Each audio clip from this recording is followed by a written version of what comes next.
Okay, I have two things to say. One thing about the student presentations, just to be clear, the process is as follows. You select a paper. I have listed a new bunch of papers on the new topics from the end of last week, and more on what hopefully I'll get to start or get along enough this week.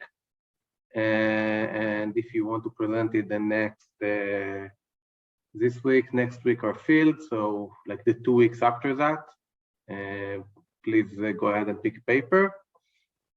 The process is that, again, you select a paper, you learn it by yourself, you try to understand the main message and all the, we have the instructions there in the external document.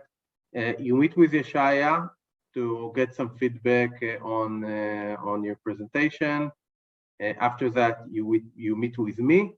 I'm usually doing my meetings on Monday afternoon, evening. I know I saw emails in the last maybe hour or two for people who want to present who select papers to present next week. So I'll shoot you back times when after class today or tomorrow. I need to organize my schedule. So this is about paper presentation. Projects, and there is a reason why I'm waiting with the projects for so long. There is a trade-off here because I decided to push the machine learning, the deep neural network in microscopy to the beginning of the course, because I think it's it's the topics that is most appropriate to begin the course with. It's really the biological thinking or thinking about, it's very straightforward, I think. Last year I started with the topics that I'm going to present today, and it was a mistake. I mean, people just didn't get it, and I feel that with the deep learning it was much better. The con, so the price for that is that the projects that you guys are going to do are using these more rich data sets to learn something, to explore that, whatever. So I cannot present to you projects or data sets and ideas until I think you pass that. So my plan is that regarding projects, that like I think in 2 or 3 weeks, I'll be able to present to you potential projects and data sets. Already this week, I hope that I'll show you some data sets so you can start thinking. Until the end of the semester, you are expected to come up with and some of the data sets are public papers, etc. And some of them are more are projects that are running in the lab. And you can get the data and play with it. And toward the end of the semester, you are expected to come up with a plan, with a project, with an idea of what you want, what data you want to play with, and what idea you want to do. Again, you pass it by Yeshaya and then by me. And then you'll have until like 2 weeks before I need to, 2 weeks or 1 week before I have to decide on the grade, to work on the project and submit it. And at the end, maybe we'll do some kind of, maybe 2 weeks, and then we'll have some kind of hopefully a face-to-face meeting to do a symposium or a session of where we present to each other the project, and that will be the final idea of the course. I mean, this is I think what would be best given this. I didn't think about it on all these details when I decided to switch the topics, but now I see that it's just it's just too early for you to. It will not make sense. I can present it, and you'll not have the tools to assess what you'd like to do, and so we'll wait with that a little longer. At the end of the course, you're welcome to tell me how it is. I mean, now there is no, it's too late, and it was, yeah. But at the end of the course, tell me how you feel about it, if it's good, if it's bad, and I learn from that too next year. I mean, I learned from the feedback that it didn't start well with what I'm going to tell you today, so later today. So any questions about the administrative details?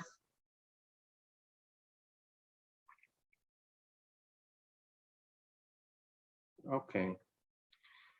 Okay, so we're starting today with two presentations that are related, student presentations that are related to what we saw in the last couple of weeks. So Alon is going to be first, and Erel and Amit are going to be to follow. Okay.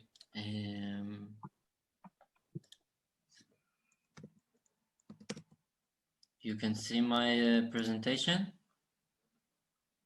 Yeah. Yes, we can.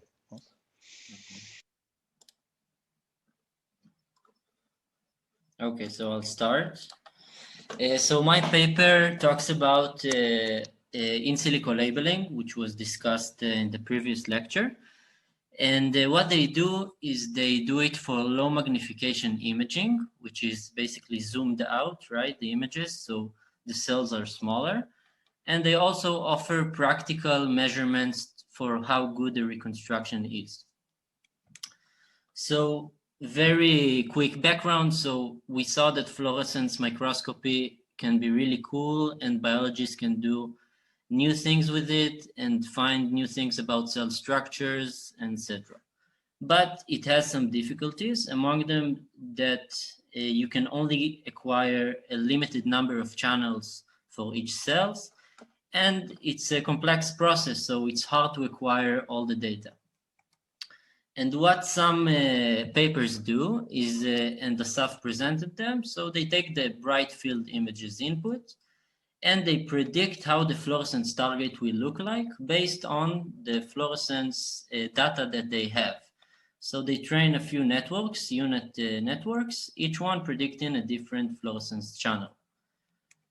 And in this paper, this is also what they do, but they do it on low magnification images. So you see there are a lot of cells here. And they show that they can also do it and provide good results, right? So you see the nucleus and the junction, etc. And what they also do in the paper, and I think this is more important and provides more new information, is provide with practical metrics for measuring how good and trustworthy is the reconstruction. So usually you get some sort of accuracy score. What they usually use is the Pearson correlation, which is a pixel-wise correlation between the ground truth and the prediction. But that does not necessarily mean if we got a high score in the Pearson correlation, that does not necessarily mean that we got a good reconstruction. So they ask, how do we determine what makes a reconstruction good? So if we look at the nuclei, it can be the cell counts or their localization. If it's the boundaries and the junctions, it can be the area of the junctions, etc. So first, they look at the Pearson correlation coefficient at their metric, and they do it for all their data sets, okay? So each color is a different data set, and they see that all their results, they contain these samples which provide a really low score of 0. So they look at them and they see that they contain mostly background. So what they do is they set an intensity threshold, and what's below that intensity threshold, they throw out of the test set, and then they compute the PCC again, and this is what they call the modified P. Now, this is not considered good practice as I know it, because you throw away samples, your model doesn't predict good. It's not good practice, but we'll get to that later again. So this is what they show, and they first show the nuclei reconstruction. So they show it on low magnification, right, and of 5x and 10x, and in green is the ground truth. In red, it's the prediction that you can see it performs pretty well. And you get an accuracy of 0.9, and they want to see on a practical measure, what does that mean? Did we get a good reconstruction on red? So what they suggest is to look at the area of the nuclei. Okay, so you can see the ground truth comparing to the fluorescence reconstruction. And you can see that the network slightly over predicts the area comparing to the ground truth. What they also show is the centroid mismatch. So between each nuclei, you compare the distance between the centroids and what is the mismatch between them. So it's a good measure for localization. How well did you localize? And what they also use is the comparison of counts. How many cells were there in the ground truth comparing to the prediction? And I think this is the best quantitative measure, right? So you get like 1.5% error in the cell count between the prediction and the ground truth. What's strange for me here that they don't show all the test data, they show a part of it. And there is a really high variance in the cell counts. So what the graph shows here are all the different cell counts, and the reconstruction with a pairwise comparison, right? Each one is connected. I don't think the graph is really that informative, but it's nice. Anyway, there is a really high variance here. Another thing they show is cell junction reconstruction. So here they need to predict how the junction will look. And again, it seems like they do a pretty nice job.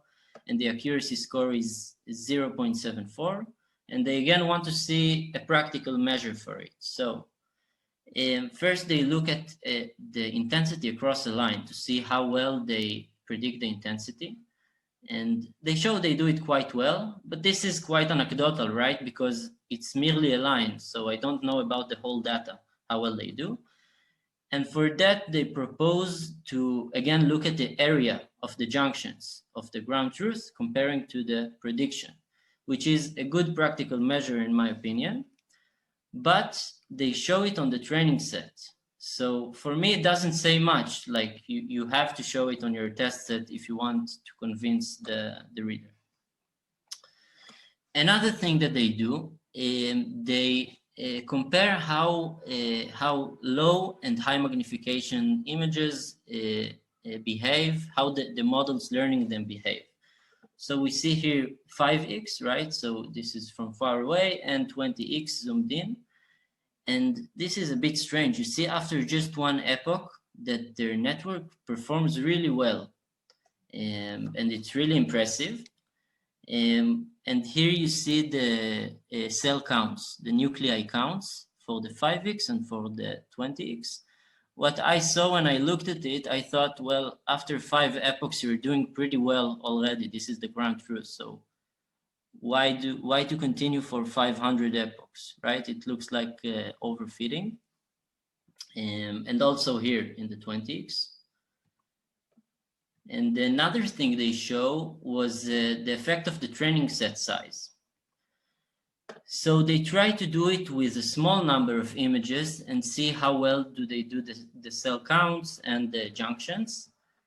And again, you see with just 4 sub-images, which is, sub-image is this. With just 4 sub-images, you can learn to predict the nuclei pretty good. And this was a bit suspicious for me.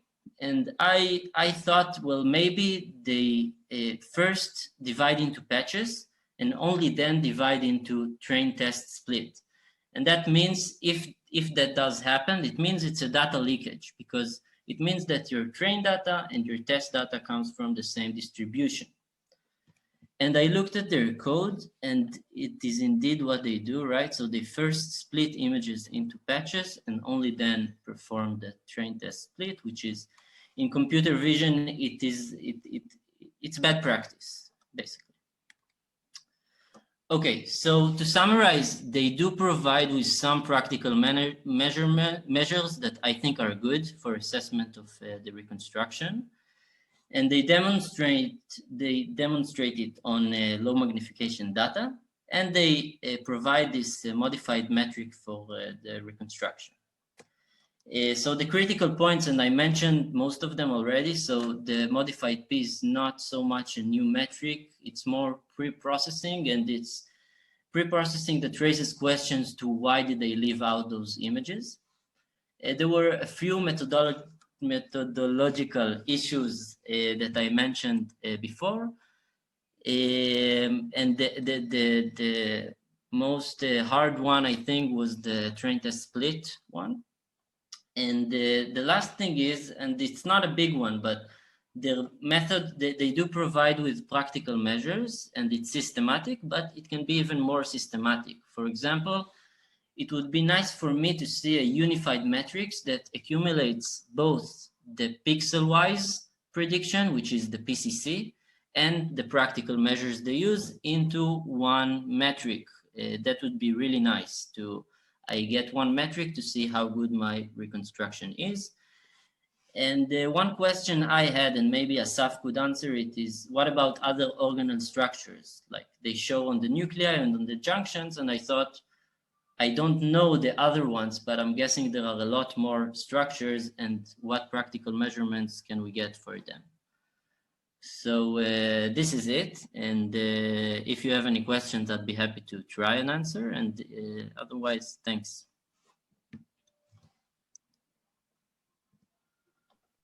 Cool. Very good. Any questions?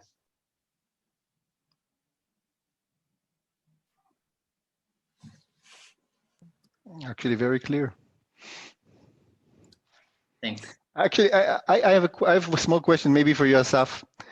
When things are counted, I mean, when you try to take the actual measures, for example, for the number of cells or something like that, how do they really do the calculations? It's done manually. Someone is going in count, or you usually this is how they usually work. The ground truth, you mean? The ground truth. When you compare the ground truth to the experiments that you do, did actually do and count it manually? So why do you ask me? You have the lecturer here that maybe can answer. Yeah, so they do it in this software. I'd never worked with it yet, but it allows you to detect and segment images. So they do it both for the ground truth and for the predictions. Thanks. Any other questions? Except from the measurements you showed us, you talked about low magnification reconstruction. What is new about this system that we didn't saw in other papers before, or something like this? Yeah, basically it's nothing new. Like architecture-wise, it's the same architecture. It's UNet. They try a little bit other things, but they don't really work. So it's the same thing. They just do it for they show it on a different data set, which is the low magnification ones.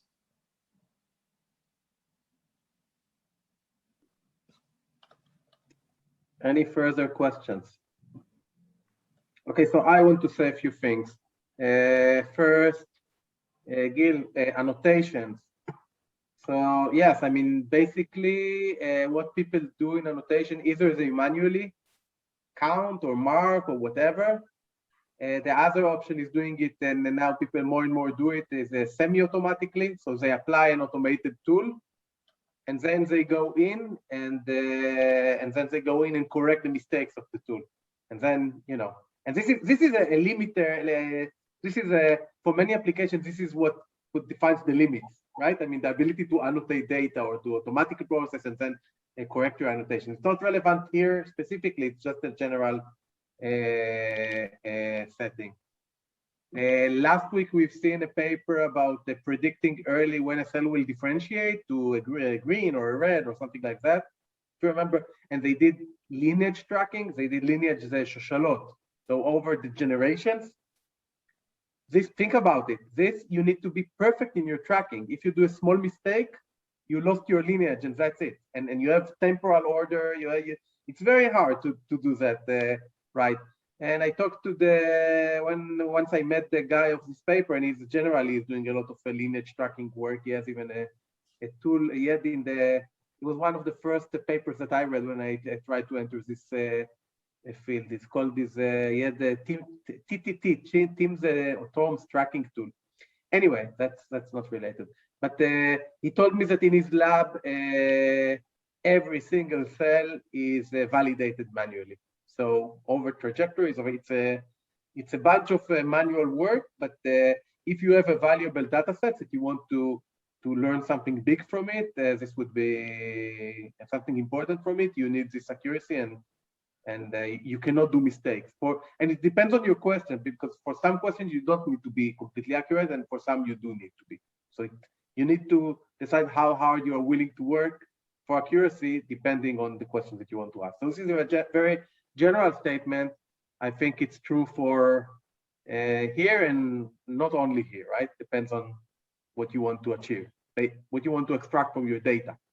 Now, talking about, so in principle, what they did here, and in they have the ground truth, which is a manual mark of whatever, counting cells. Then they take the ground truth fluorescent image, and they apply their algorithms on that and compare it to the ground truth annotation.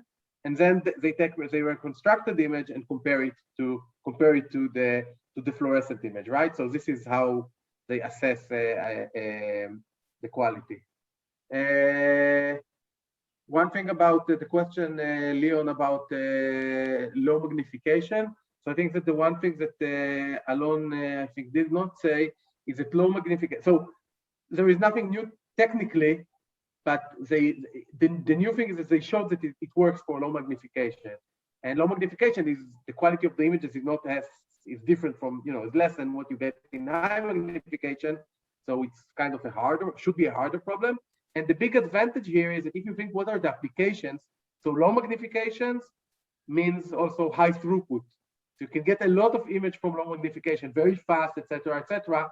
And we are going to talk about it today, about screening, phenotyping, and these are things that usually you use this type of data. So it gives you a whole new set of applications that you can do with this in silico labeling, in principle, if it works. Alon, I do not agree with your unified measures that you proposed. So I think about it differently. I think that we don't want the idea is that we don't, so previous work have shown practical measures. I mean, we have seen similar things, but anecdotal, every paper had this kind of one figure or supporting figure showing a practical measure of counting cells, tracking cells, whatever. I think the novelty of this paper, and they stated for the first time, as something systematic and general. And under this premise, the idea is that you measure only what you care about. So if I care about tracking cells, I do not care about the correlation. I do not care about it at all. All I want is the ability to track cells accurately. So I think it would be a mistake to have a unified measure of mixing them. The idea is that if your application is cell tracking, you care about the measures that relate to cell tracking. If your application is counting cells, you care about measures about tracking cells. Does it make sense? Do you agree with that? I mean, it makes sense, but if that's what really you want to do, if that's your main task, then maybe you need to add a module even that predicts the cell counts, and you'll stop your training by that module and not by the PCC accuracy. I agree. So you propose to change your optimization problem at the first place for the practical task, right? Yeah. And I think it's a very good idea, and you can do this in your PhD and write a paper about that. I'm serious. Yeah. Okay, and the last thing. The last thing, I think Gil asked about no, you asked about Alon, about generalizing to other organelles. Yeah. Or Gil, I don't remember. I asked that. Yeah. So also, it's a very good question. I don't think that it was required in the scope of their paper. I think they did a very nice job, and it's a very critical point that they delivered nicely. We have a project in the lab now that does exactly that. So the idea, if we want to look generally about organelle if we care about the localization of organelles, what we want to achieve is the ability to segment accurately an organelle. So what we do there is we define measures for how accurate we capture structure, right? how well we capture the segmentation of an organelle. And this is our practical measure. And then, and also this is a practical measure that is true for all organelles. But again, now this is your task. You want to segment an organelle for something else, right? Mm-hmm. So this is your practical task and this is your practical measure, but there is no, we have a project in the lab that is doing exactly that. That's it. So I had a lot to say because I'm very familiar with this paper. Oh, one last thing. I mean, it's very nice that you went into the code and into the data and figured out. I mean, they're not computer vision people or machine learning or computer science people. The people who the lab who developed this work. Actually, their fame comes from electrifying cells, and they call it herding cells. So they build a device that you can put electrical current, and by that guide the cells to move in some direction, tell them move left, move right. It's actually really cool. And so this is like a side project, and you can see that by probably by defining things that that probably a machine learning person is not going to fall for. I think, yeah, I mean, there are good points and they should have come in review. It's a shame that the reviewers didn't do a good enough job probably, but it's not, I mean, it's not, the main point is still good, I think. I still think it's a good paper. I like it personally. Okay, that was more than 5 minutes, but I think it was important. So sorry about stealing the time. Yalla, Amit, Erel, the stage is yours. Okay. So hi, we're Amit and Erel, and we are going to present about data augmentation in microscopy images, and we'll present 2 different papers. So first, a little bit about data augmentation. It's a very well-known technique from the computer vision world, where we generate additional images to the dataset by altering them a bit, using flipping, rotation, changing color, all kinds of actions. Some of them are presented here. And the main goal of this is to create a larger dataset with higher diversity. So in the context of microscopy images, we've learned in class that generating these images is hard work. Behind every image, there's a lot of lab work, a lot of time, and a lot of pre-processing. As you can see in the image here, it took us 6 different stages to reach image F, where each one of these red circles is the input image. Because of that, we have very small data sets in this domain, and we have trouble training our models properly because of that. And today we'll present how we can use data augmentation in order to solve this problem. So the first paper we're going to present deals with the task of identifying mitosis in cells images. Mitosis is the process of cell division, as we can see in the illustration. One cell deprecates itself into 2 identical cells. The state-of-the-art solution for this specific classification problem of identifying whether a cell is go through mitosis or not is the cascaded CNN, which gets as input a cell image, feed it to a first CNN, which predict whether the cell is go through mitosis or not. And if it produces a positive outcome, it feed it to a second CNN, which will be the final prediction. The problem with the cascaded CNN is that when we test it on real life scenarios, it produces a false positive rate of 70%.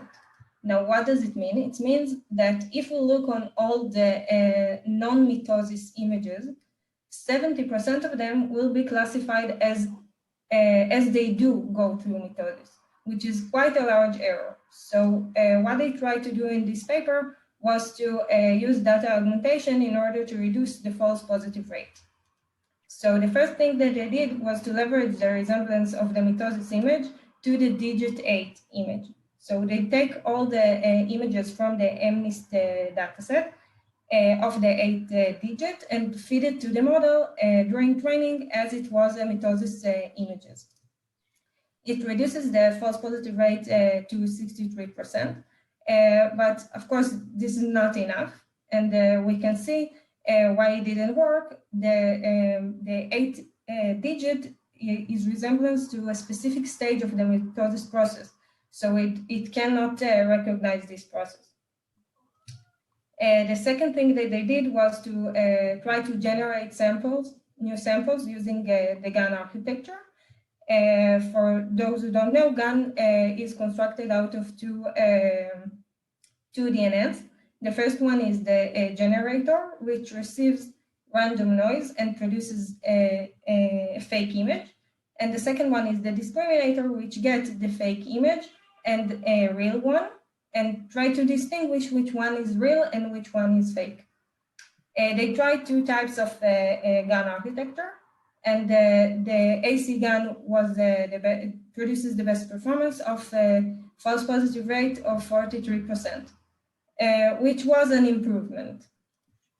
So what we liked about this work is that it uses advanced solutions such as GANs from the computational field into microscopy images field. But they have several problems in this work. First of all, 43% false positive rate is not a production performance. We cannot take this model and use it in a real life scenario. Second of all, they use only one data set, which compromised their generability, and the reproducibility of their work was quite lacking. They didn't publish enough of the experimental details and the structures, and they did not publish the code that they used. Okay, so the second article addressed test time augmentation for the task of cell nucleus segmentation. So unlike the first article we just seen, here the augmentation occurs both on the training set and the test set. That means that for every image in the test set goes through a series of augmentations, as we can see here in the chart. And each one of these images goes through the model and receives a separate prediction. And at the final stage, they are all aggregated together into one final classification. So if you take a look at two instances, one case we can have is that both the original image and the augmented image has the same prediction, and then we are more certain in the result of our model. And the other case is that we have some sort of discrepancy between the original image and the augmented one, and then we can use our majority vote in order to receive a more precise and accurate result. That's how we get a more robust model, and we can estimate our uncertainty.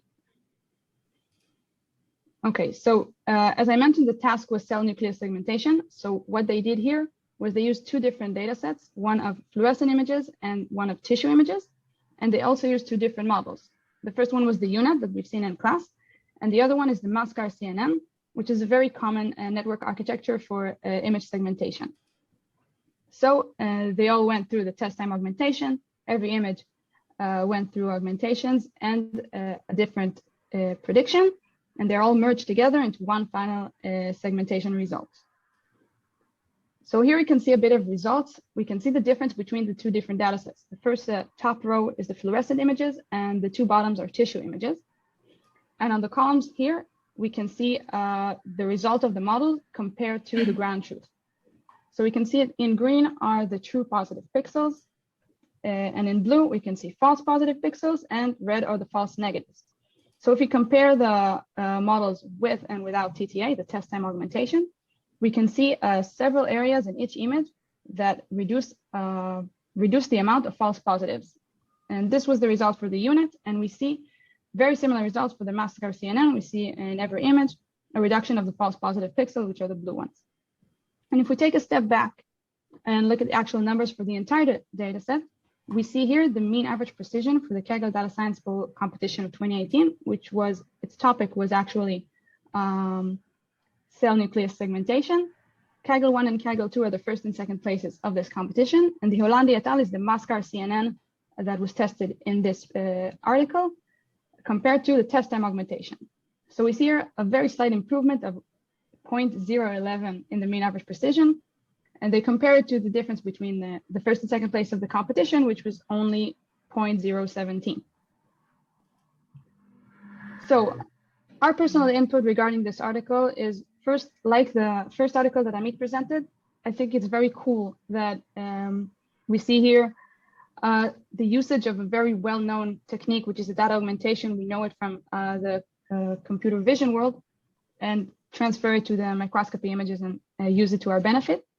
Generalization-wise, there were 2 different data sets, 2 different models, cross-validation, so everything was okay there, and the code was published on Git, very well explained, so there was no problem with reproducing it. And regarding a bit of disadvantages, and our critique about it is that we don't really think that 0.011 is quite a significant improvement in results. And if we take a look at the graph again that I showed here, first, we can see a comparison of only test time augmentation and training augmentation. And we would want to know which augmentation is most significant. Is it the training one? Is it the test one? Do we have to do both? So an ideal graph, in our opinion, would be 4 bar plots that present all of these cases. So we know what is the most significant in order to save time and not augmentate all of the images in the data set. And another issue was that this is only for the Kaggle data science ball, and it's not presented for the other 2 data sets that were mentioned before. So it makes us think that maybe this was not generalized good enough for other data sets since the data was not presented. So if we want to summarize what we saw, first of all, microscopy images are hard to produce. It's expensive lab work that consume time, and the pre-processing process is quite long and quite intensive. And although it took 15 years from the data augmentation to raise in the computer in the convolutional field, it reaches to the microscopy images field, we saw that it can be quite successfully transformed. That's it. Any questions?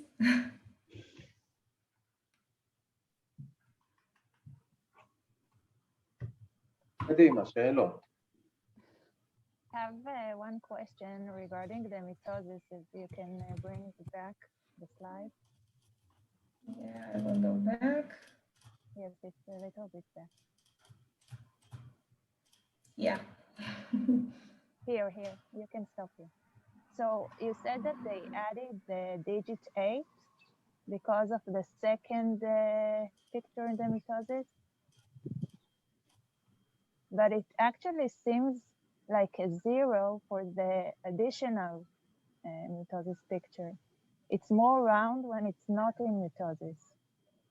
Maybe they could add the digit 0. I'm agreeing with you, but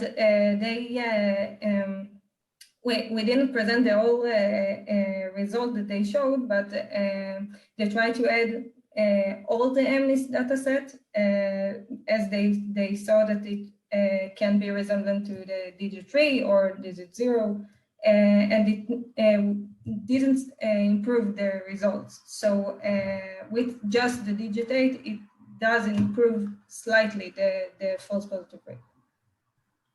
Okay, so they did try the 0 digit as well. Yeah. Okay, thanks. Other questions?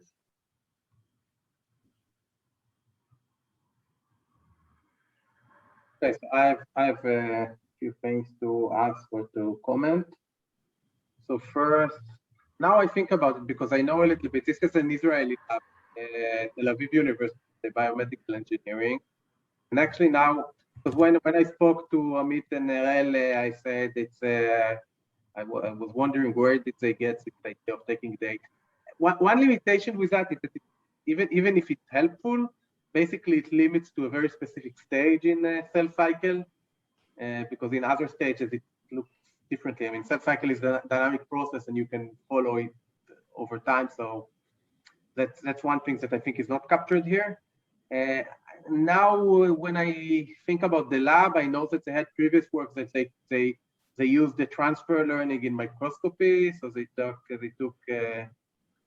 models that were trained on other data, and then I don't remember if they used them as is or retrained them a little bit with the new data. So maybe it's kind of inspired by that, and they try to do it again. I don't believe the idea of using the well, that's one thing.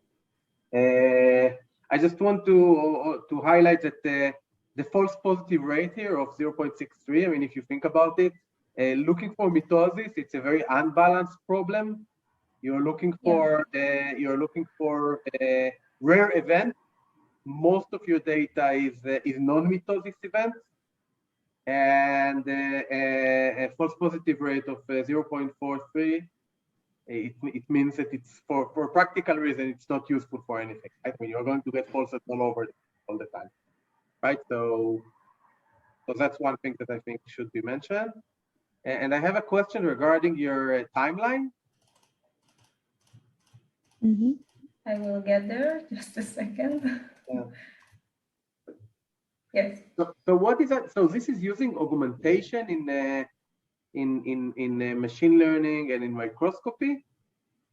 Yeah, that was the first article we found that used image augmentations, the 1998 one, and the first one that we saw that used microscopy images, augmentation for microscopy images was. So really, in 2013 already there was. I was surprised too. It's really slight there. It's not really. We see a lot of usage starting 2015 when the UNIT article was published because they used image augmentation there. So the 2013 was pretty rare, and starting 2015, we see a lot more cases of this. Okay, interesting. And also that it started so early in machine learning, it's also surprising to me. Cool, magniv. Yeah. If you can, if you did already the literature survey, you have like nice papers to share. You know, not necessarily the first one, but nice papers that do data augmentations, and please send me their names. I'll try to improve that aspect for next year. Okay, sure. Okay. Okay. Any other questions?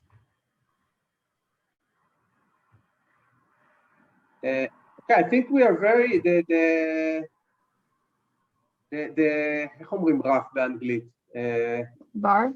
The barrier, yeah, the bar is very high here. I mean, I'm very pleased with all the students' presentation so far. I mean, you raise a really high bar to whoever follows you in terms of focusing on the important parts and giving a clear and concise explanation, and looking looking around also for other papers on focusing on or looking at the actual data. I'm very impressed. So כל הכבוד לכם. Thank you. Yeah, and you're causing problems for the following presentations because the bar is so high. Yeah, don't get stressed about it. So it's all fine. Next week we're going to have, I think, 5 student lectures. It's going to be about 5 student lectures. Is almost 2/3 of the class.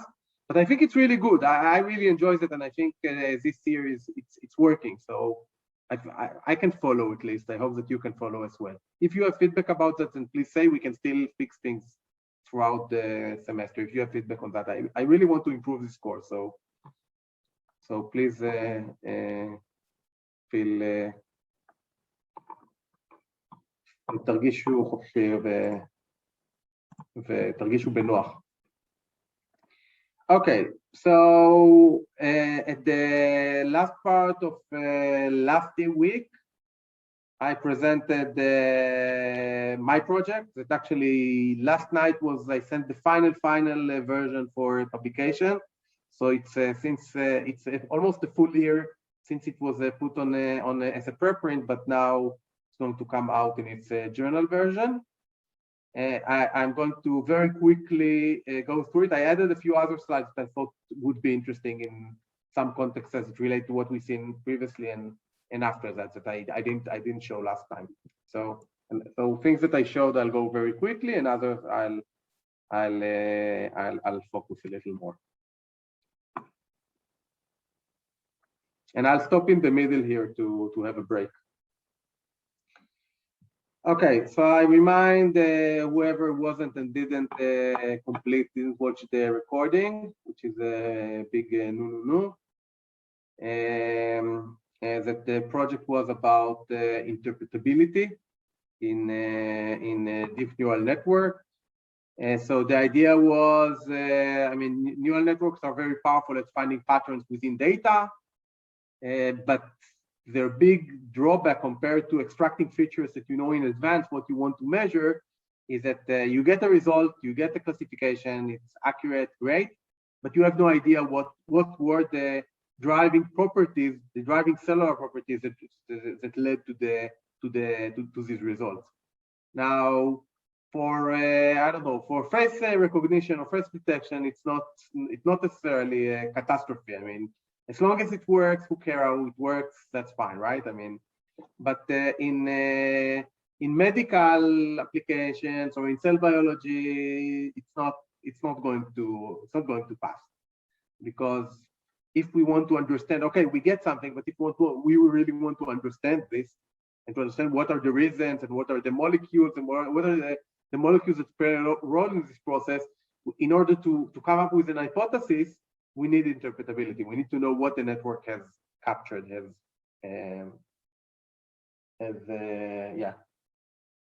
what is encoded within the network.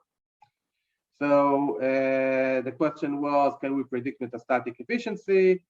And we were very fortunate to have access to a very, very powerful system taking melanoma stage 3. So these are already aggressive metastasizing cells to the lymph nodes, and taking them from patients, xenographing them, so putting them into mice and correlating what happened to the mice to what was the outcome in the person.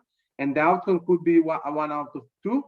It could be that the person, the metastasis was limited to some specific regions, or it could be spread all across the body. And then it's, a few years ago, it was a death rule. I mean, you had nothing to do. Now there are some ways to tackle that for some people, but it's like it's the catastrophe, right? I mean, it's really bad.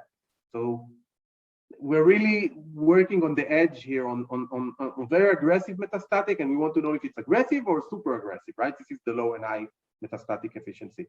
And the cool thing about that, not about the metastatic, etc., but about the system, is that we can take the tumor from the mouse, take from it the cells, and the outcome in the mouse is correlated to the outcome in the patient.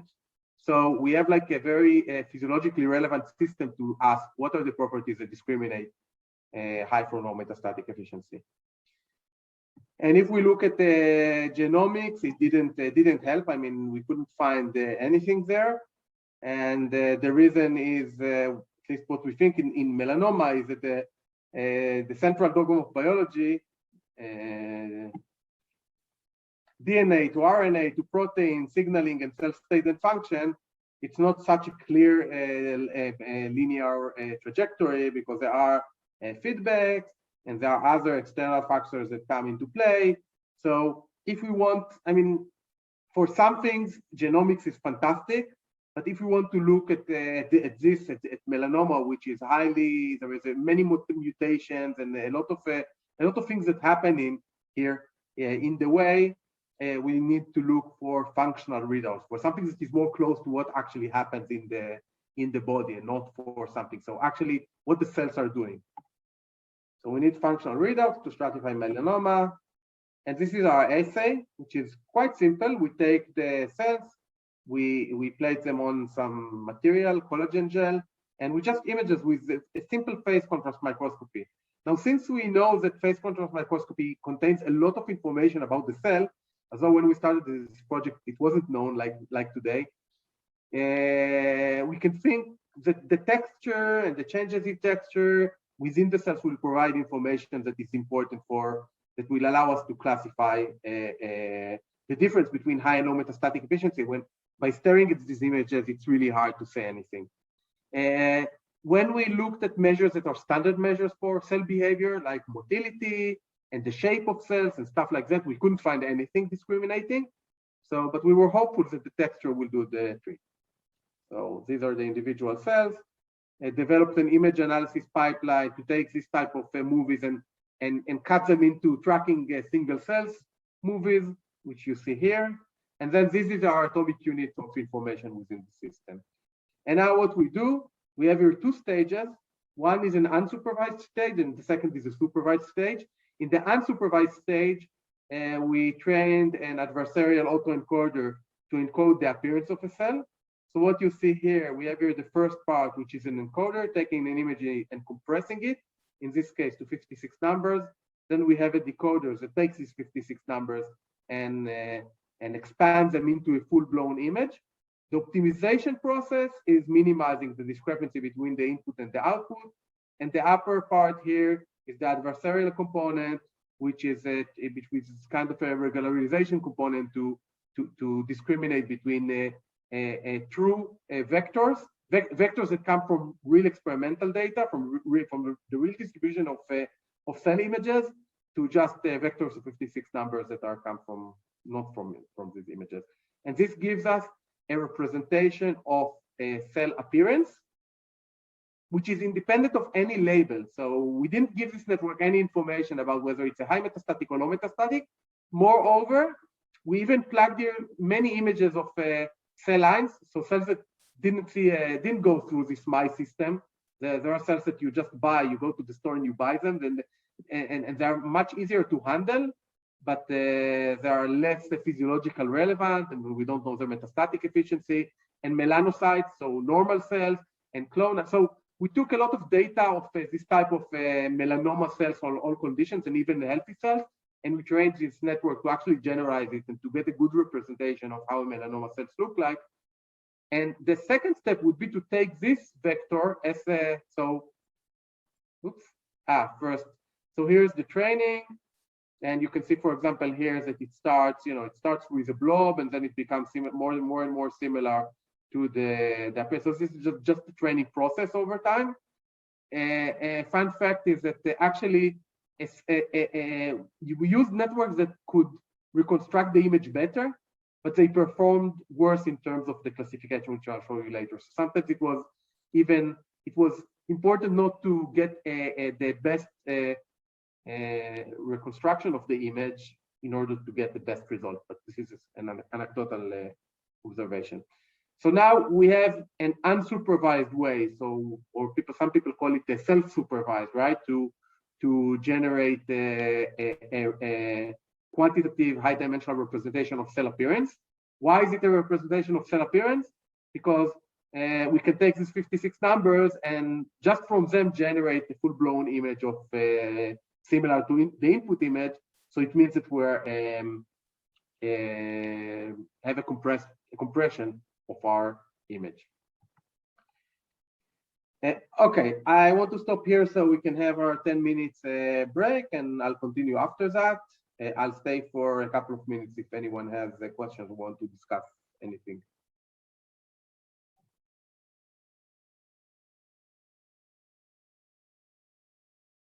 Mishu?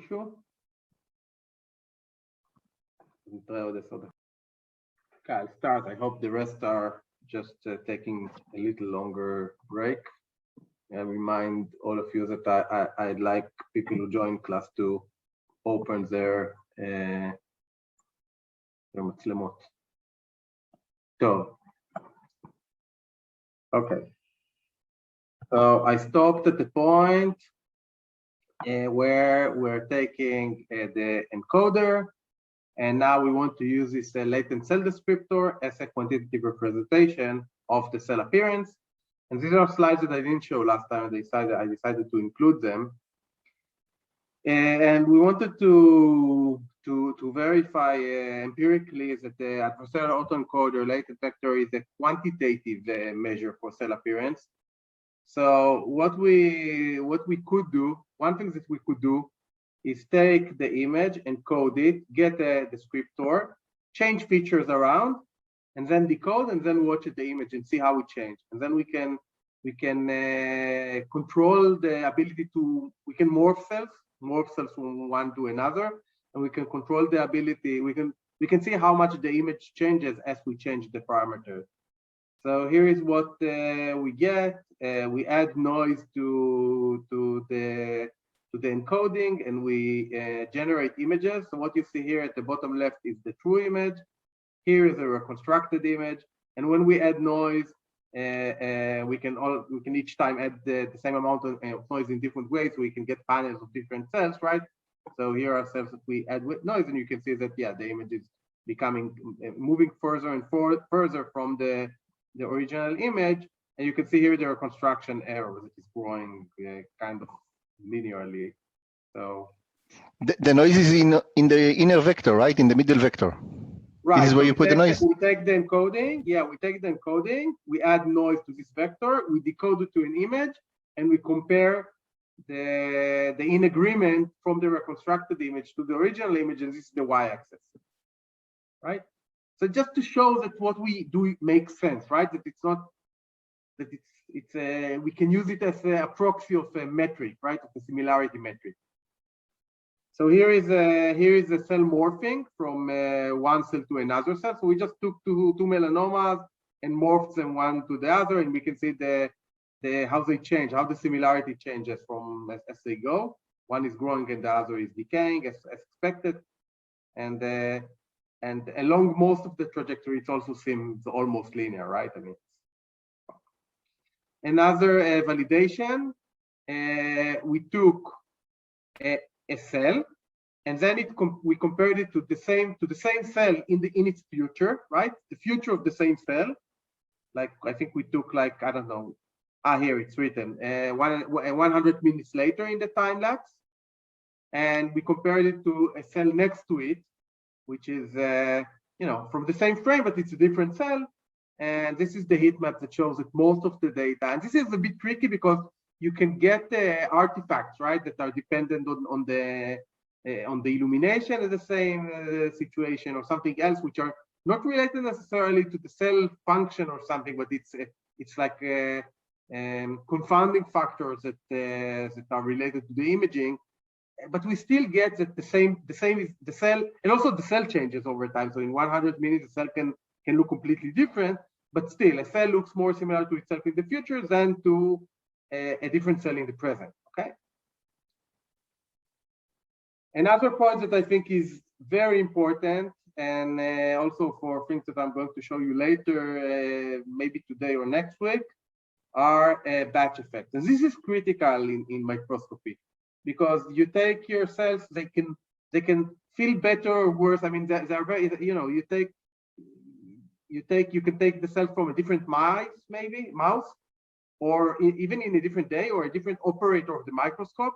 All of these could cause batch effects. Just putting the stuff, the collagens that we put on the cell, you do not necessarily do it exactly the same way. So there are so many parameters that could influence the appearance of the cell and that are not related to anything that we care about. And this is one thing that I really struggle with in this project. So usually I skip all of this and we just go to the happy ending, everything is fine, blah, blah, blah. But in the course, I think it's worth talking about it a little bit. So how would we assess day-to-day variability? And we had in the same day different cells origins, so different melanoma from different patients, cell lines versus all kind of classification tasks that we could do. Let's say melanoma from different patients. So each color here is a different patient. And what we would like to compare is the similarity between cells at the same day, or in this case, the distance between cells, not in the same day, the same patient versus different patients in the same day. And when we look at this, we can see that there is one patient that is distinct. So patient M610 is more similar, it doesn't matter the day. I mean, it's more similar to itself all the time, which is a good property, because we expect the same cells to be more similar to themselves to the other cells from other patients, right? But the rest of them, we do not get it when we look at the representative vectors. And this is already a little bit concerning, because maybe what is encoded in the latent vector is all kinds of confounding factors that are actually not capturing what we really care about, right? So yeah, and usually when people show, for example, we saw that in the mitosis, in a mitosis data set, we did a TSNE or a PCA, and we saw a very nice trajectory going in space. You remember going from the early stage to the late stage, and then you can traverse the space and everybody are happy. Here you do not get it. Here, besides having the cluster of the M610 that maybe is a little bit clustered here, everything is a mess. You don't get anything by looking at the t-SNE. This is t-SNE, but also principal component analysis. You map anything. I mean, you're not going to get any real structure here. Not looking at the cell types, and in the days a little bit, also not exactly, which means that there are a lot of things that are not related to the cell functions that are interfering with our ability to with the unsupervised representation to actually capture what's going on here in terms of the metastatic efficiency. But if you think about it, it actually makes some sense, because who knows what is these special cellular properties that are correlated to the metastatic efficiency. There could be tons, even tons of other cellular properties that are not, or actually this is not the case. Sorry, this is about the cell. No, sorry, this is a speech that I should give a little bit later. But what I wanted to say here actually is that you would expect that so there are a lot of things that could be confounding here because of the day of imaging. And also there is a lot of heterogeneity within each cell from each patient. I mean, melanoma is a very plastic cancer. Cells could look very different. So cell from one type could look very similar to a cell from another type.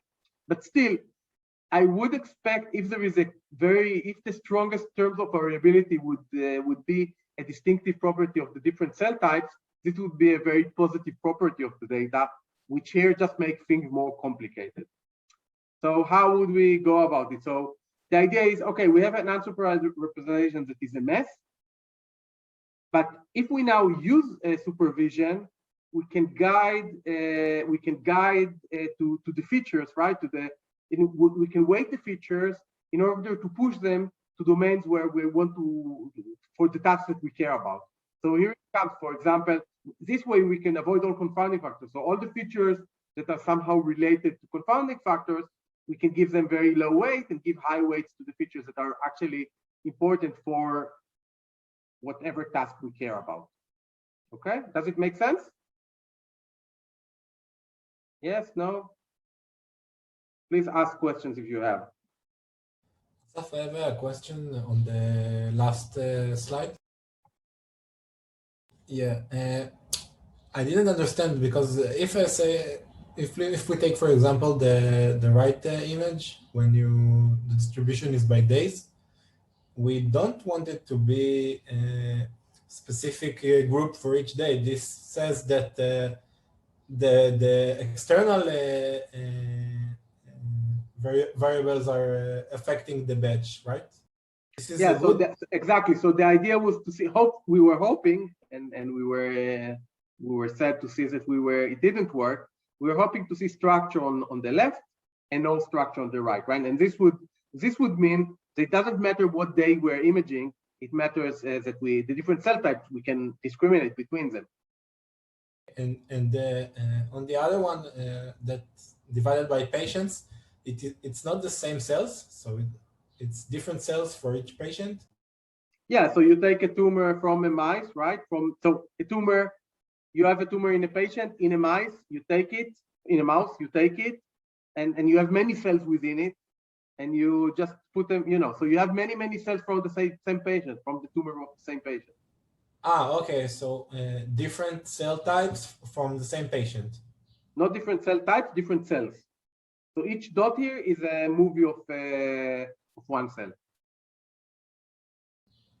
Okay, so why do we expect it to be grouped by people? It's not, we don't expect it to be grouped by cell type?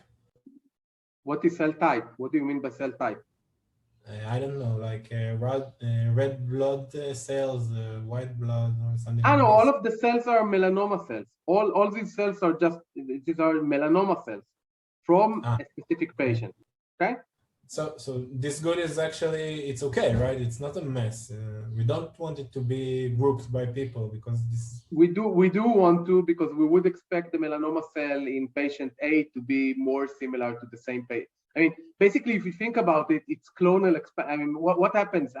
How we are looking at the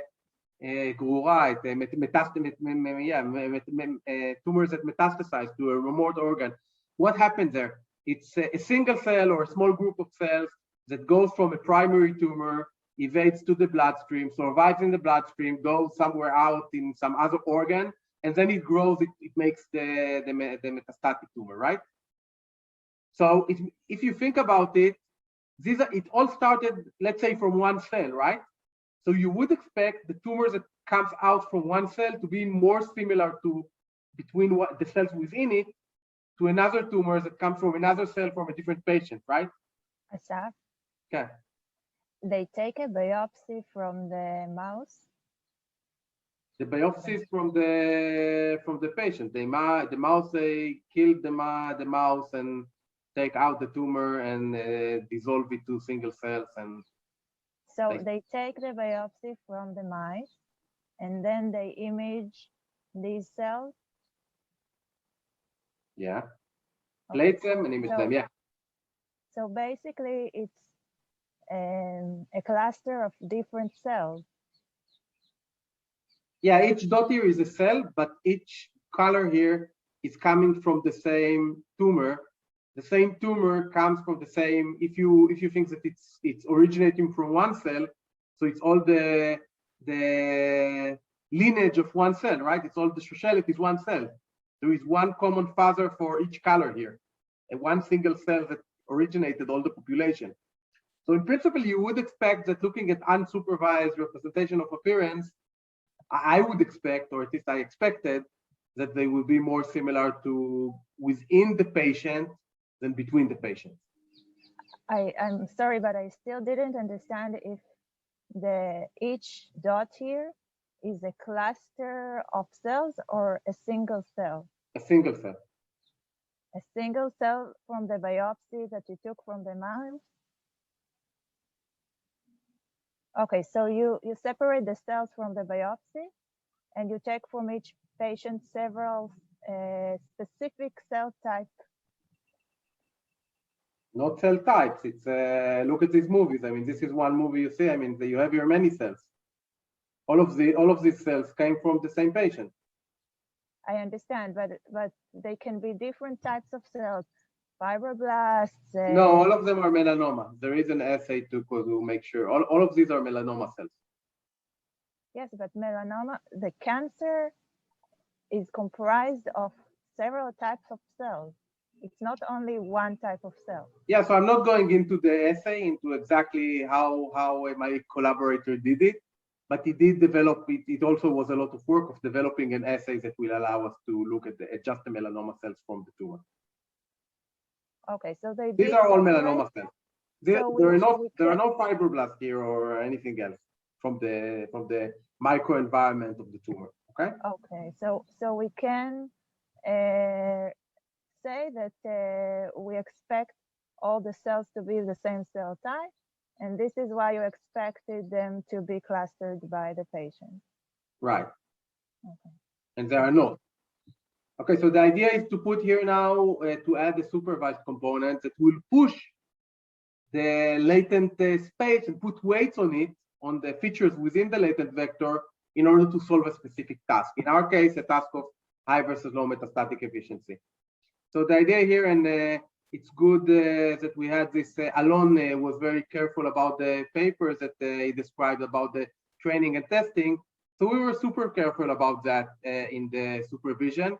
And first, what we did here, each time we excluded all cells from a specific patient, trained the model based on the other patients, and then the classifier was a single cell classifier, but we did it for each single cell within the test set, and we got the scores. This was one type of classification, and again, because Alon put so much emphasis in that, I'll say that we did another type of validation where we took out not only the cells from the same patient, but also from the same day. So we took just the cells from a specific patient that were imaged in one day. This was our test set. And then as the training set, we took all the cells, excluding that patient and excluding cells that were imaged in the same day to make sure that there is no contamination, data contamination here. So I was very careful about that to make sure that we are right. So, I mean, you can think about it as something like this. As a test set, we can take the cells from the green patient at a specific day. And as the training set, we can take the rest of the patients, excluding that day one that we use for the test, and then we train, we test the model. The model is a single cell model, so it gets a vector of one cell and it outputs whether it thinks it's a high or a low metastatic. And these are our results. So I'll skip here a few steps, but in principle, it's good. We can do it, right? We can discriminate. And this is a single cell classification. We can discriminate high from low. And this is at the classification at the single cell level. So actually no, this is for groups of 20 cells. So the question was, can we use groups of 20 cells to make a call? And you can see that the discrimination is pretty good. I would say that when we look at the full data set from a specific patient, again, blind, etc., we have a small n, we have a small number of patients, but we get the perfect classification. And again, even if the single cell classification is not, the area under the curve was 0.7, this is for one cell, and we have many cells that we can test, all from the same patient. So in principle, we get something that is very accurate, very powerful. One thing that I think we could, in order to make sure that what we found here is not just luck, or we wanted to add noise or different artifacts to our images and see whether we're still capturing the essence of this metastatic efficiency.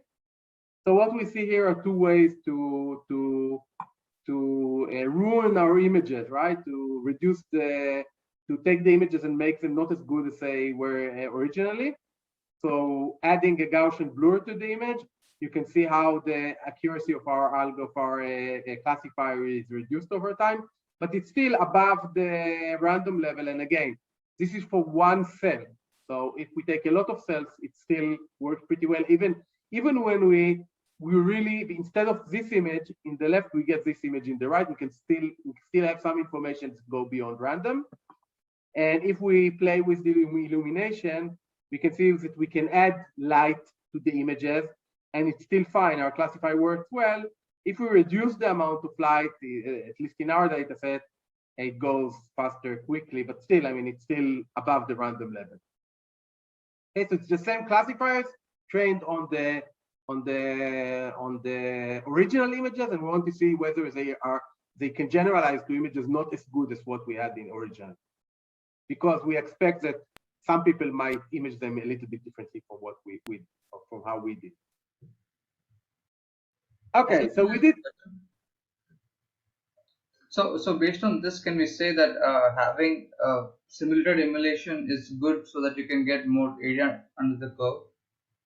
Having what? So we are illuminating images, right? And in the right side graph, you see that the area under the curve is much better than the left one. Yeah, but look at this. This is 0. So 0, shift in illumination is 0. It means that these are the original images that we are playing. This is the raw images. So we start from here and we can go either to the left, reduce the light, or to the right and increase the light. And the optimum is, of course, how we trained our model. We trained our model with the original images. We can see the same thing here. Okay, so I didn't ask a question. Yeah. So if you were training with your images and with the same images in different illumination shifts or Gaussian filter, then you would expect it to be better prediction to this testing, right? Right. Yeah. So this is kind of data augmentation, right? I mean, we could add here data augmentation. You need to keep in mind that no way, I mean, we can extract. If you look at Gaussian blur, we're going to lose information if we add Gaussian blur, right? I mean, by definition, we're reducing the information in our images, right? I mean, but we could improve that if we include in the training set information like that. I agree, and probably the ability to generalize to other domains. Okay, so we did a lot of comparison, which I'm not going to show. I just want to focus on one comparison because there is something cool about it. So on the right here, you can see the PDXs. PDXs is patient-derived xenograft. So these are the cells that came from patients. These are what I was talking about exclusively now throughout this lecture. But on the left here, you see cell lines. They're different from cell lines. I mean, cell lines were also taken from patients, but it was a long, long time ago. They haven't seen a patient for years now, and they have gone some chemical processes that allowed us to have a nicer life in making experiments and using them. It's more easy to handle them. They live forever. You can expand the population more easier. It's more easy. It's easy to use cell lines than PDXs, but PDXs are better because they are closer to what really happens they are closer because you just took them from a patient and they are not undergoing all this chemical artifact. So anyway, so when we want to see if we can discriminate between them, the answer is yes. PDXs are different from cell lines. Okay, this is cool, but why am I showing you that? I mean, the cool thing is really I showed you already, discriminating the high versus low. So why I'm wasting your time with cell lines? So what we try to do, we do not know the metastatic efficiency of cell lines. So we took a panel of 6 cell lines, and for each of them, we imaged them.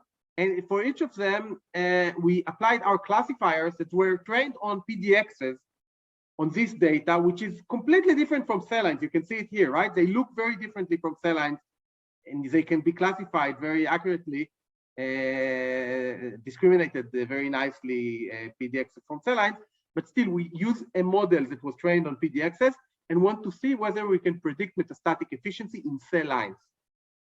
And here is what we get. So the columns here, when you see the patient's name, the M, it's a model because we had a different model for each patient when the patient is the test set. So we have 7 models here.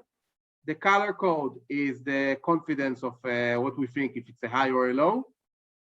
And you can see agreement between the different classifiers. Well, that's not very surprising, but and what we did here, we took the cell line that was predicted to be the most aggressive and the cell line that was predicted to be the least aggressive.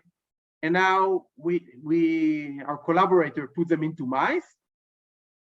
And what we find that we were right, that our prediction worked.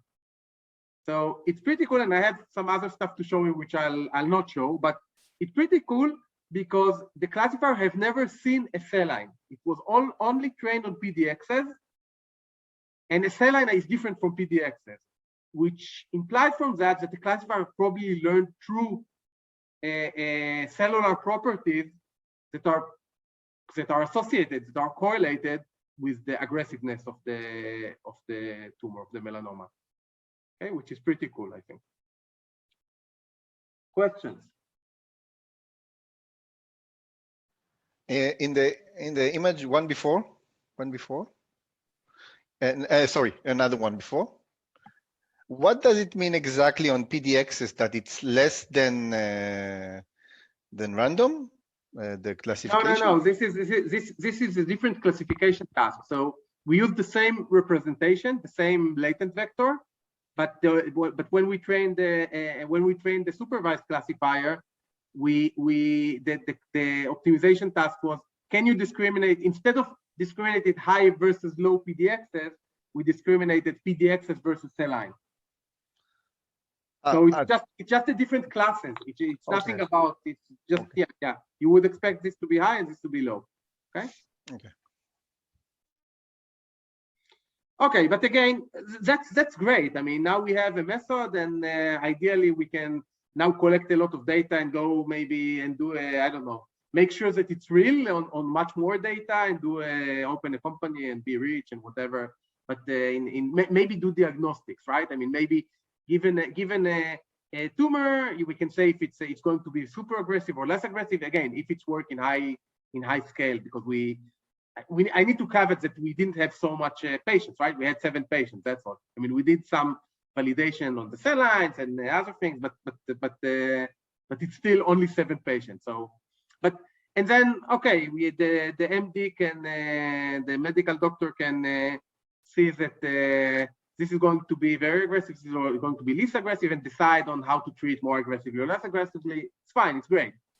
But as cell biologists, we were asking, what the classifier captured there? I mean, what are the properties that the classifier identified as the cellular properties that the classifier identified as the properties that are driving metastasis, or at least associated with the metastasis. Why?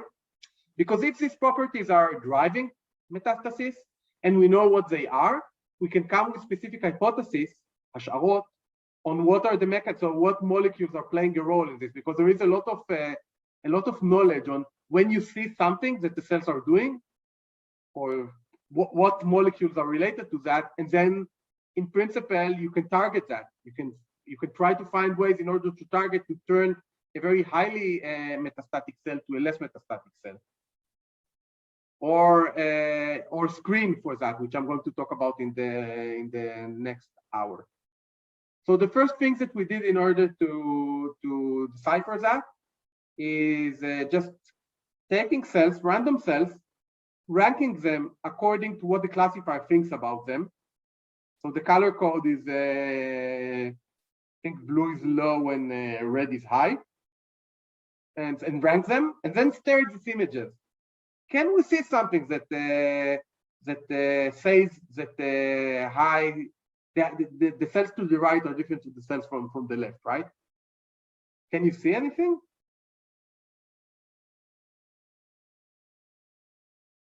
I couldn't, and I couldn't, and you can, yeah, I couldn't either. So I started this. Assaf, do you mean the bottom and the top cells? What is the difference? No, it goes from dark blue to dark red. So it goes from from predicted low metastatic to predicted high metastatic by a panel of cells. And I can't see anything. And I looked at thousands of these, right? I mean, I can't find anything that is meaningful here. Why? What do you think? Maybe it doesn't relate it to the shape, but related to the movement or something that is not captured in a static picture. So not really, because eventually, and I skipped all this part on the representation. Eventually, we found that just taking all the images in the time lapse and average them, the latent vector for a representation, for a latent representation of a cell was the best way that we could, the way that produced the best result. So we didn't really use the temporal information explicitly, and yeah, so it's not really the case here. But the reason is that there are so many things that could be in the variability of the cells that is not related to metastatic efficiency, and we saw that in the TSNE or PCA plots that I showed you earlier. I mean, we have high, we have low melanoma, but when we look at just at the variability of the data, we cannot find discriminate, because there are so many other properties that are not related to the metastatic efficiency. So when we stare at the image, it's really hard to find in all this variability to understand exactly which properties the classifier captured, right? So this is the problem here. So what would we do?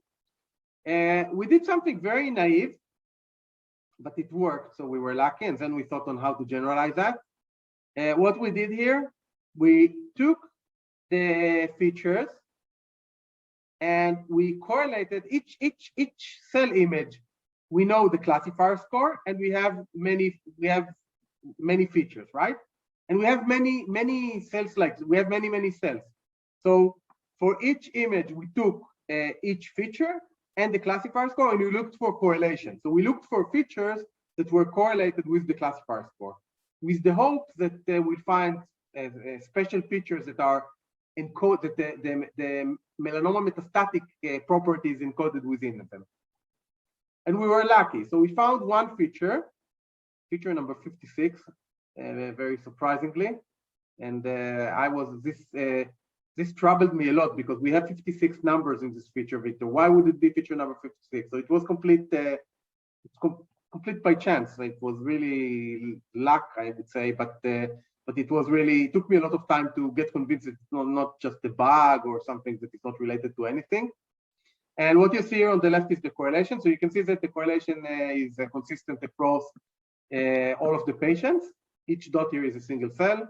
And this is the correlation between the confidence and feature number 56. And you can see that when you look at the high versus low, there is a clear separation. I mean, there is a lot of common, but this is a single cell histogram, actually distribution, and there is a clear distinction between them. Great, so let's have a second trial and let's take our cells, rank them according to feature number 56, and then stare at them. So here we do the same thing as before, just ranking the cells according to feature number 56. And long story short, we couldn't see anything here again. And again, for the same reason, I mean, feature number 56 is different here, but there is still a lot of variability in the other 55 features that encode different, encode completely different properties within the cell. So it's really hard to discriminate, to understand what are the specific properties that are special here. So any ideas? How could we solve that?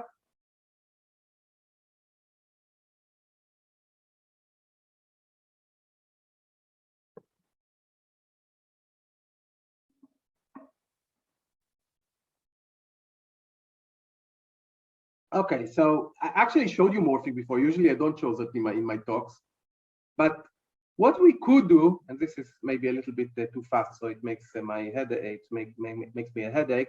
But what we could do is exactly that. We can take an image, we can encode it, so we have a latent cell descriptor.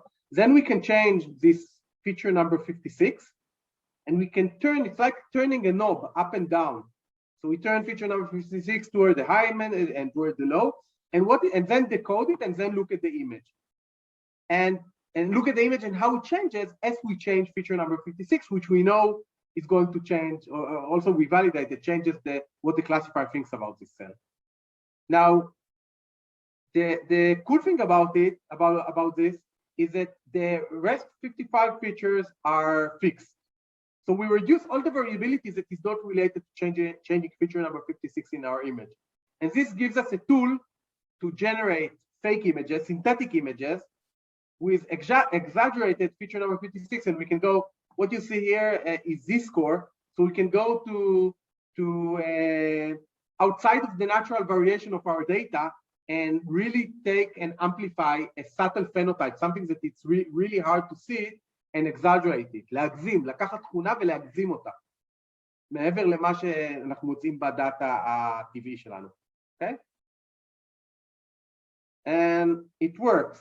So here is a cell that is morphing from a high to a low and from a low to a high. And basically, this is, and now we can stare at this, at how does this cell shift. And look, at the top, you can see the reconstruction, how it changed.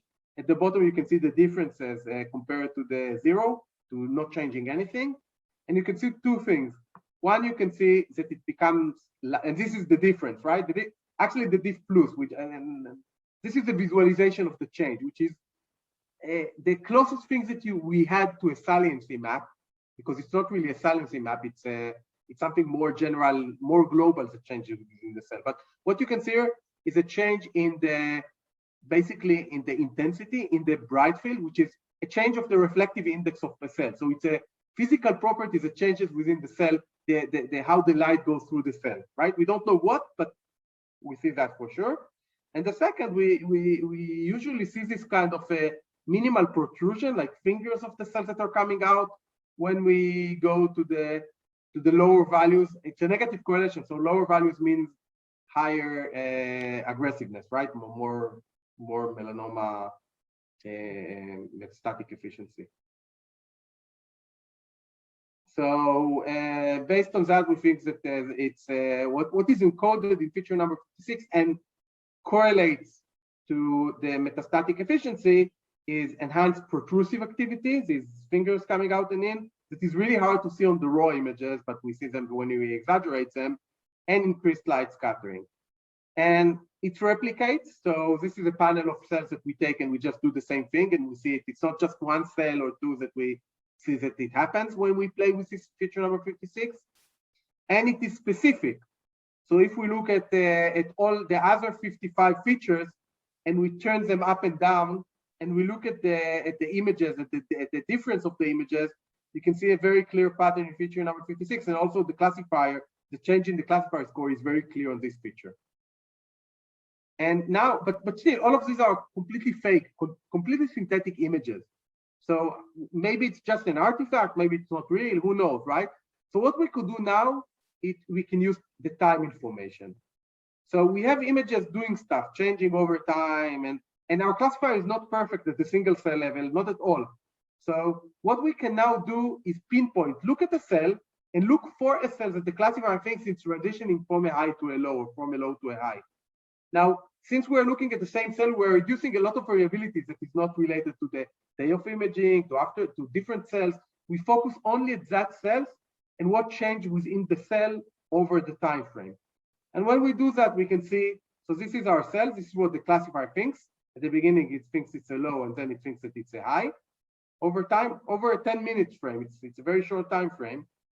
And I mean, the protrusive activity, I can't say that we see any change, but we can see very clear change in the light scattering. So it turns like whiter, right? It turns like brighter, the image. So this was our kind of final validation and methodology. Methodologically, I also have trouble saying that word, Alon. I mean, yeah, you didn't ask about it. Maybe you're polite, but it's, you know, it's very cool in terms of the biology, what we could find, etc. And the idea, right, to exaggerate images. But it was completely anecdotal with this one feature, right, that we were super lucky with. In a general setting, it will not work, right? I mean, usually it's not just one feature will decide that. So we generalize this to higher order, to more features. In principle, what we did is, so the classifier, the supervised classifier was a linear classifier. We used the LDA, linear discriminated analysis classifier.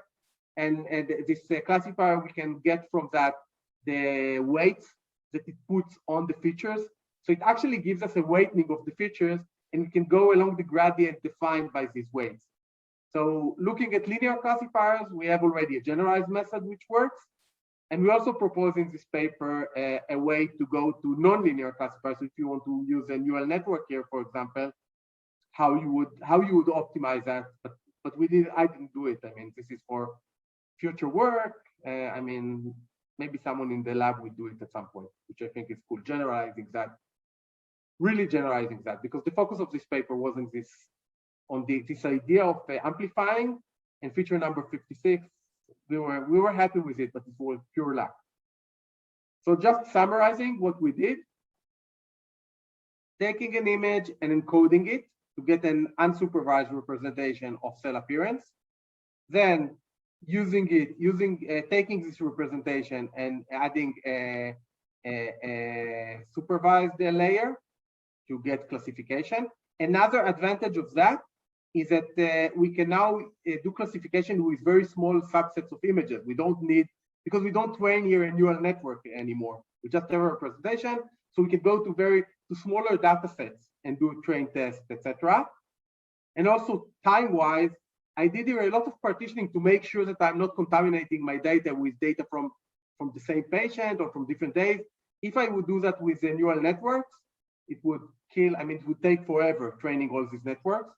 And this gives us also a methodology to do it, you know, training a linear classifier doesn't take time.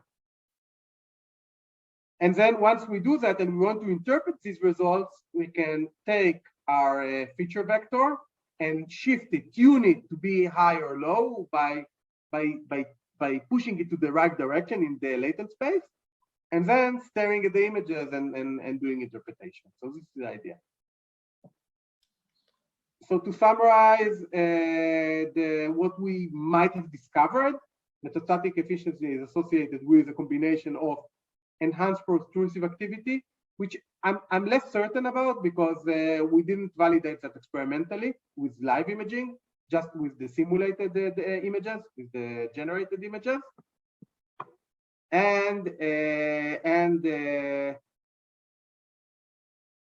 Okay. And the increased light scattering, which was a very clear phenotype. And now maybe in the future, we'll try to understand, because there are several reasons that could explain this increased light scattering. And again, now it's a whole new project of trying to understand exactly what is it that changes the light scattering, the organelle composition within the cell, what it could be different things. And that would be another project and more, yeah. Yeah, So, okay. Yeah. Two questions. One, considering the 56 component, right? So you said it was pure luck and all of that. So what I was thinking, and maybe you tried that, was did you try to train the generative network all over again and see what you get? Of course, yeah. And we didn't get the feature number 56 again, of course. We just we got really a combination of features, and for that we did the generalization. So yeah. And another thing, when you tweaked that feature, so you had two classifiers, right? You had one classifier was the linear classifier, and before you showed the classifier that took the images and classified the. No, you didn't have such. So I was wondering if you had such a classifier, and after you tweaked the images, would low metastatic images would turn to high metastatic images also in the other classifier? So the other classifier, you mean a classifier that is a supervised neural network that was trained on the images high versus low? Yeah. So we actually did that. I don't think that it's in the paper, but we did train directly a classifier. And surprisingly, we didn't try very hard to optimize it and everything. But surprisingly, our method was better in terms of performance. So and maybe it's because the amount of data. So we had, when you train a classifier of high versus low, we had the very limited data sets of only the PDXs with no metastatic efficiency. When we trained the autoencoder, we had the cell lines, we have the melanocytes, we had clonal expansion cells, we had PDXs from patients that we didn't know the metastatic efficiency. So we had much more data to train a good representation of the appearance, and it might give us a lot of power. And I didn't check what you proposed, to train a neural network on the images and then change. But one of the idea, but one idea but maybe I will not say it here because this is, I think, also it's novel in terms of the computer vision, and I'm keeping it a little bit secret maybe. So this is maybe the only secret that I'll keep in class. Is an idea of how to generalize this in a more systematic way, and it might be something that you think about. It might be relevant to what you say. It's still, anyway. Let's yeah. I have some secrets. And one last thing. I was wondering, like you saw what you said, the two features, the two visual structures. Does it compare to anything that is known in the literature? Like, what does the biological experts say? Okay, so it's a very good question. אני מאוד גאה בך על השאלה הביולוגית. Yeah, so the light scattering, when you go to biologists, they can come with different, but it's very non-specific. So a lot of things could explain that, and there is no clear answer for that. Protrusive activity, the answer is yes. There are papers that connect protrusive activity to survival, to cell survival, to cell proliferation. So there are, if you think what a cell needs in order to metastasize, it needs to be able to survive in harsh conditions. It needs to be able to proliferate, to generate more cells from it, to divide, and it needs an ability to migrate, to move, right? So yeah, there are links of this protrusive activity to specific molecular pathways and to specific cell functions, but I mean, now someone can take it and go ahead and explore it, right? I mean, I'm just proposing here. I mean, the idea is to show that this can be used as a discovery machine, right? As a discovery tool. So we don't know what is it's not a clear, easy feature to say what is discriminating high versus low. And we can use this generative and the combination of generative properties and the ability to exaggerate what the classifier cares about to amplify these properties and then have an emergent image, fake image that will amplify what we care about. Hello? Okay, so these are the people that were involved in this study. Again, last night was I sent the final version, and I started it. This is a long project. It's long, and yeah, it took many years. Anyway, Andrew worked with me on the computational aspects. Andres did all the imaging and the mice work. Since it's my work, so I have to give credit, right? It's not just showing the names of the people and that's it, right? Eric is the one who established the ability to work with the PDXs, which are not trivial at all. I mean, it's hard to work with these cells. Justin did also work. There are actually other people. So these are the main three people. And Gaudens was my mentor in my postdoc in the US in the medical center, UT Southwestern Medical Center. And it's available and it's going to be out as an article probably in a month or so. Okay, I think it's a good time. It took me longer than expected, but I think there were some general points that were important and I can tell them the best on my own work, of course, which is, and we go to a 10 minutes break and then we have the last hour of the session. I want to start.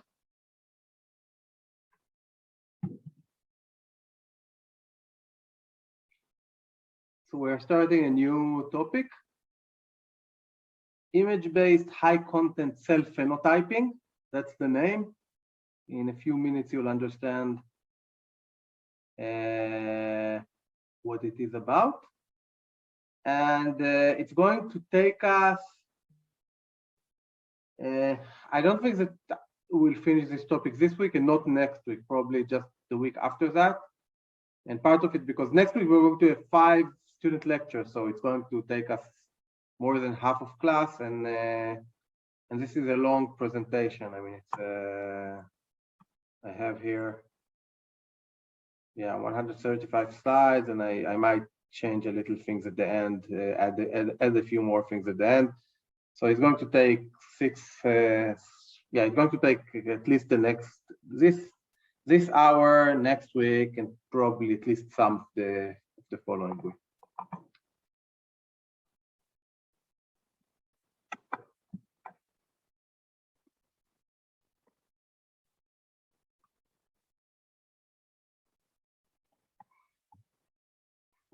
Many of the slides here were borrowed from Ann Carpenter. So yeah, I'd like to thank her. I mean, she threw me hundreds of slides and last year, and I prepared a presentation from them. I improved it this year and added things that happened in the last year, etc. But many of them are her slides. Also, it means that the presentation is heavily biased toward Ann Carpenter's work. There are other scientists who do high content morphological, image-based morphological screening, and they might be less represented here. So my apologies. A recommended reading. There was a nice a review that came out late in 2020, I think December, about image-based profiling in drug discovery. Before that, there was another nice review that combined the practical knowledge from 20 different labs and accumulated it together about image-based cell profiling. And there was also last year there was a conference where they uploaded all the lectures to YouTube.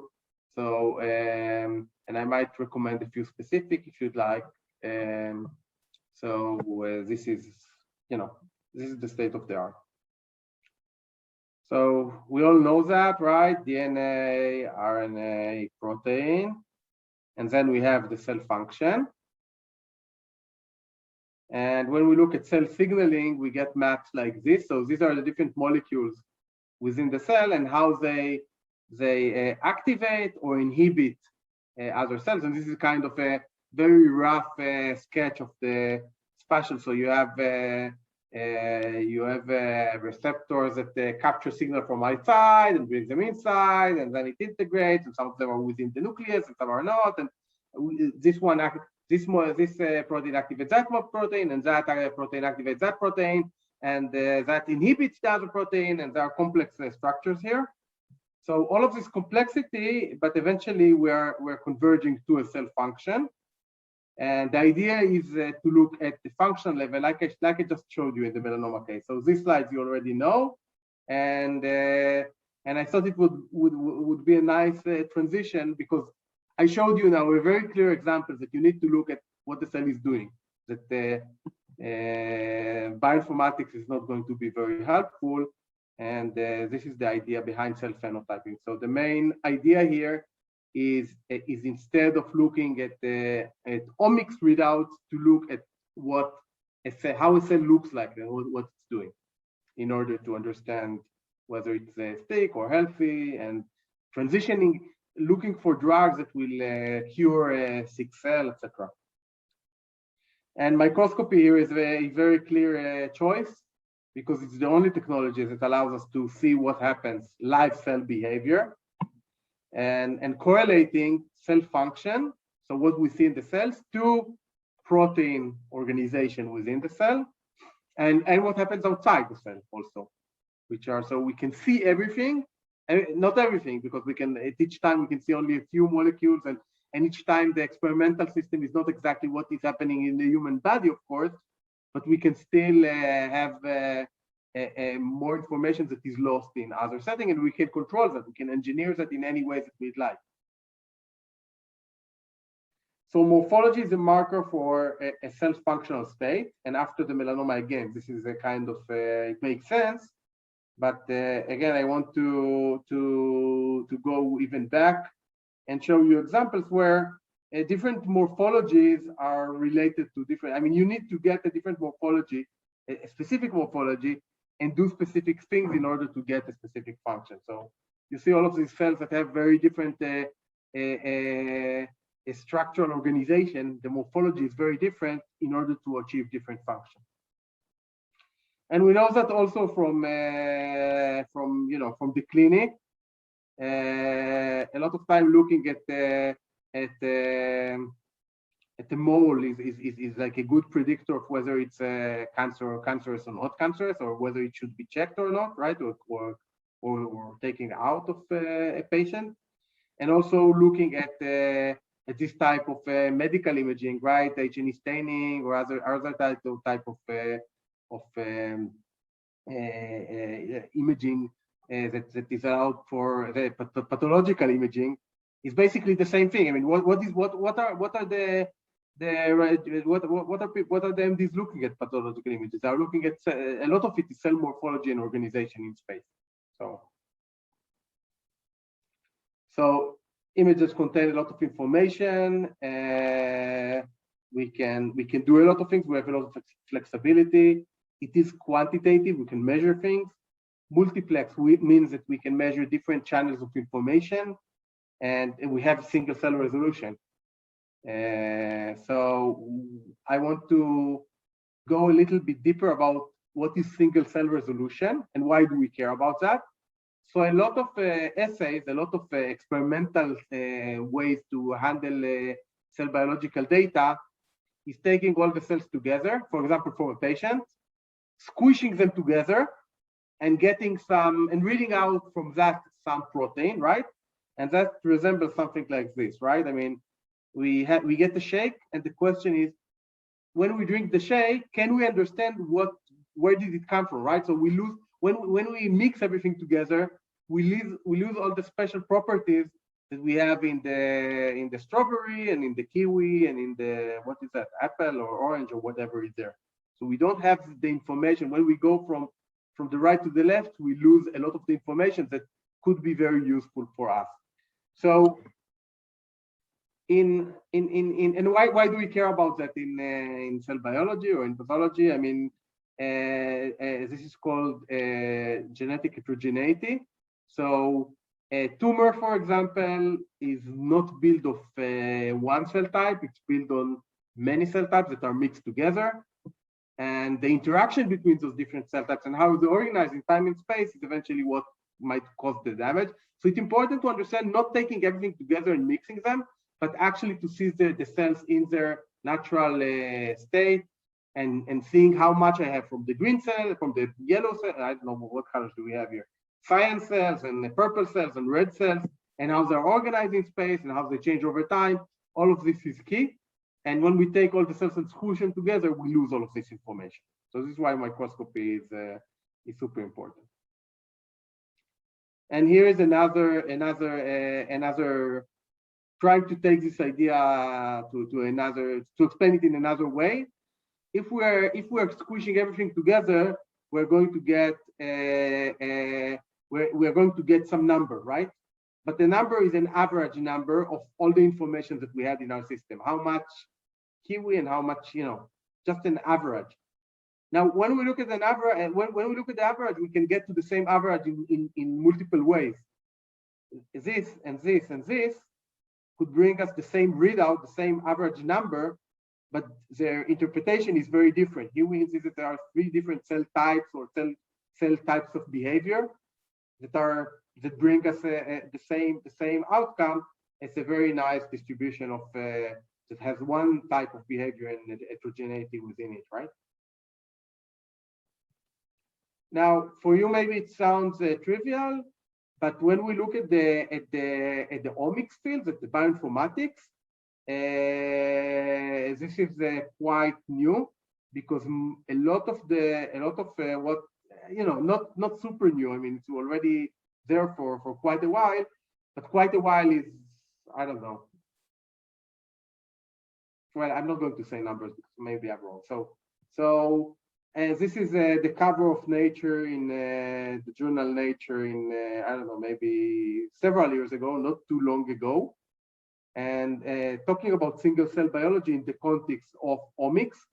Instead of going and squishing all the cells together, there are now new techniques that you can sequence individual cells, for example, and get their, for each cell you can get a vector of their RNA levels or metabolite, different kinds of readouts, right? So you can get readouts at the single cell level, and you're not mixing everything together and losing a lot of the signal.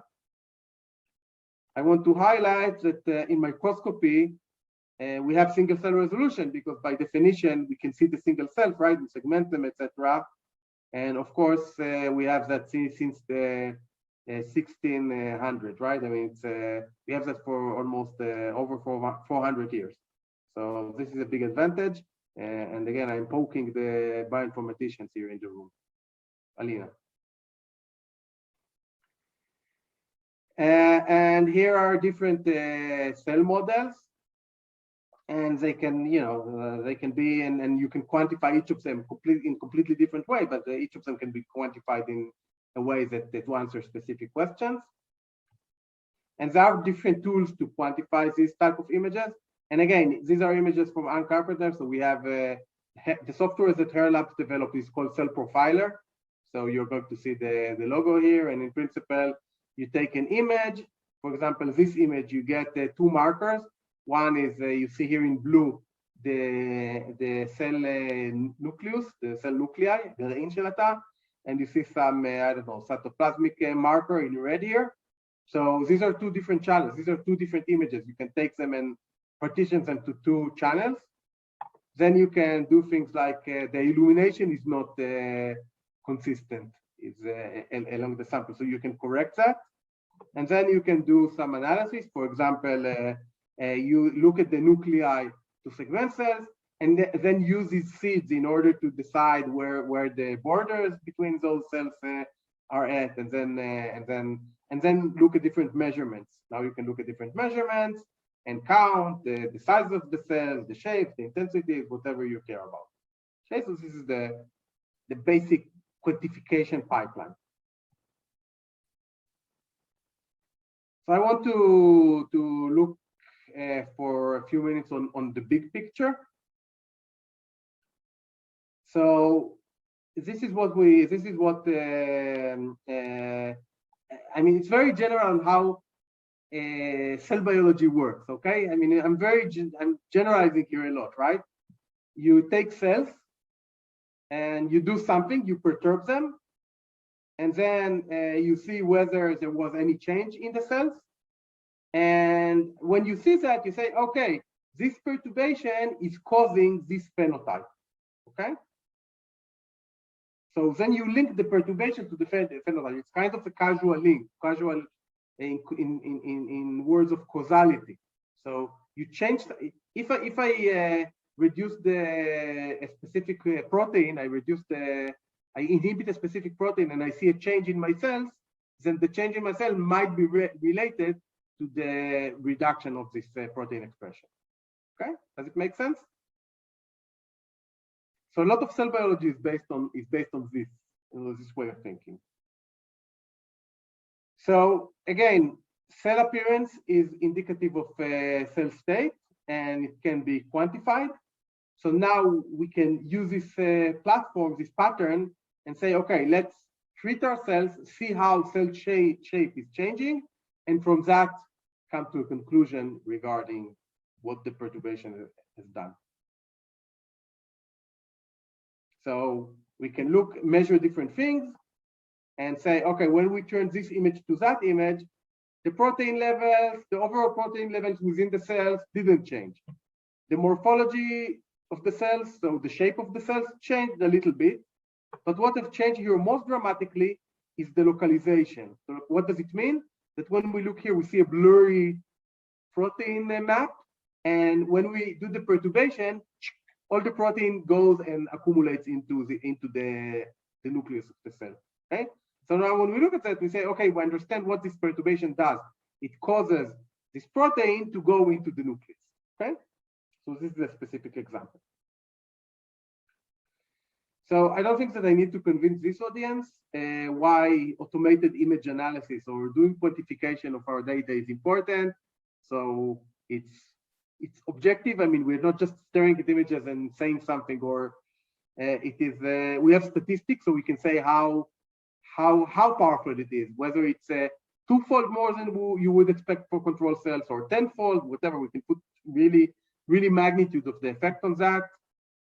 We can check different things at the same experiment, measure different things and see how they change. We can see changes that the eye cannot capture. We can capture, and there is a lot of information that the eye cannot capture. I can just remind you what we saw with the generative models, that we can just look at an image and at the bright field cell and from it generate localization of different proteins. This is something that you wouldn't expect to be able to do, a human eye cannot do, right? And also, and it's a very important, it's faster. I mean, it's not, and it's less tedious. I mean, you don't need to have the biologist click on events that are of interest and whatever. I mean, you do it automatically. One thing that again, it's something very personal that I encounter a lot of time when people contact me for help in their biological problems. A lot of times they're very surprised that I don't automatically want to automate everything. Well, it didn't work well with the choice of word, but I'm not rushing into automating the processing. So sometimes it's just not worth the time. You might have a very difficult computational problem that you can solve by adding a little bit manual work, right? So if you give some guidance and then you automate the rest of the process, you can get very nice results. And otherwise, you'll have to work like half a year to develop a solution for that. Sometimes it's even the best way is just do the annotations.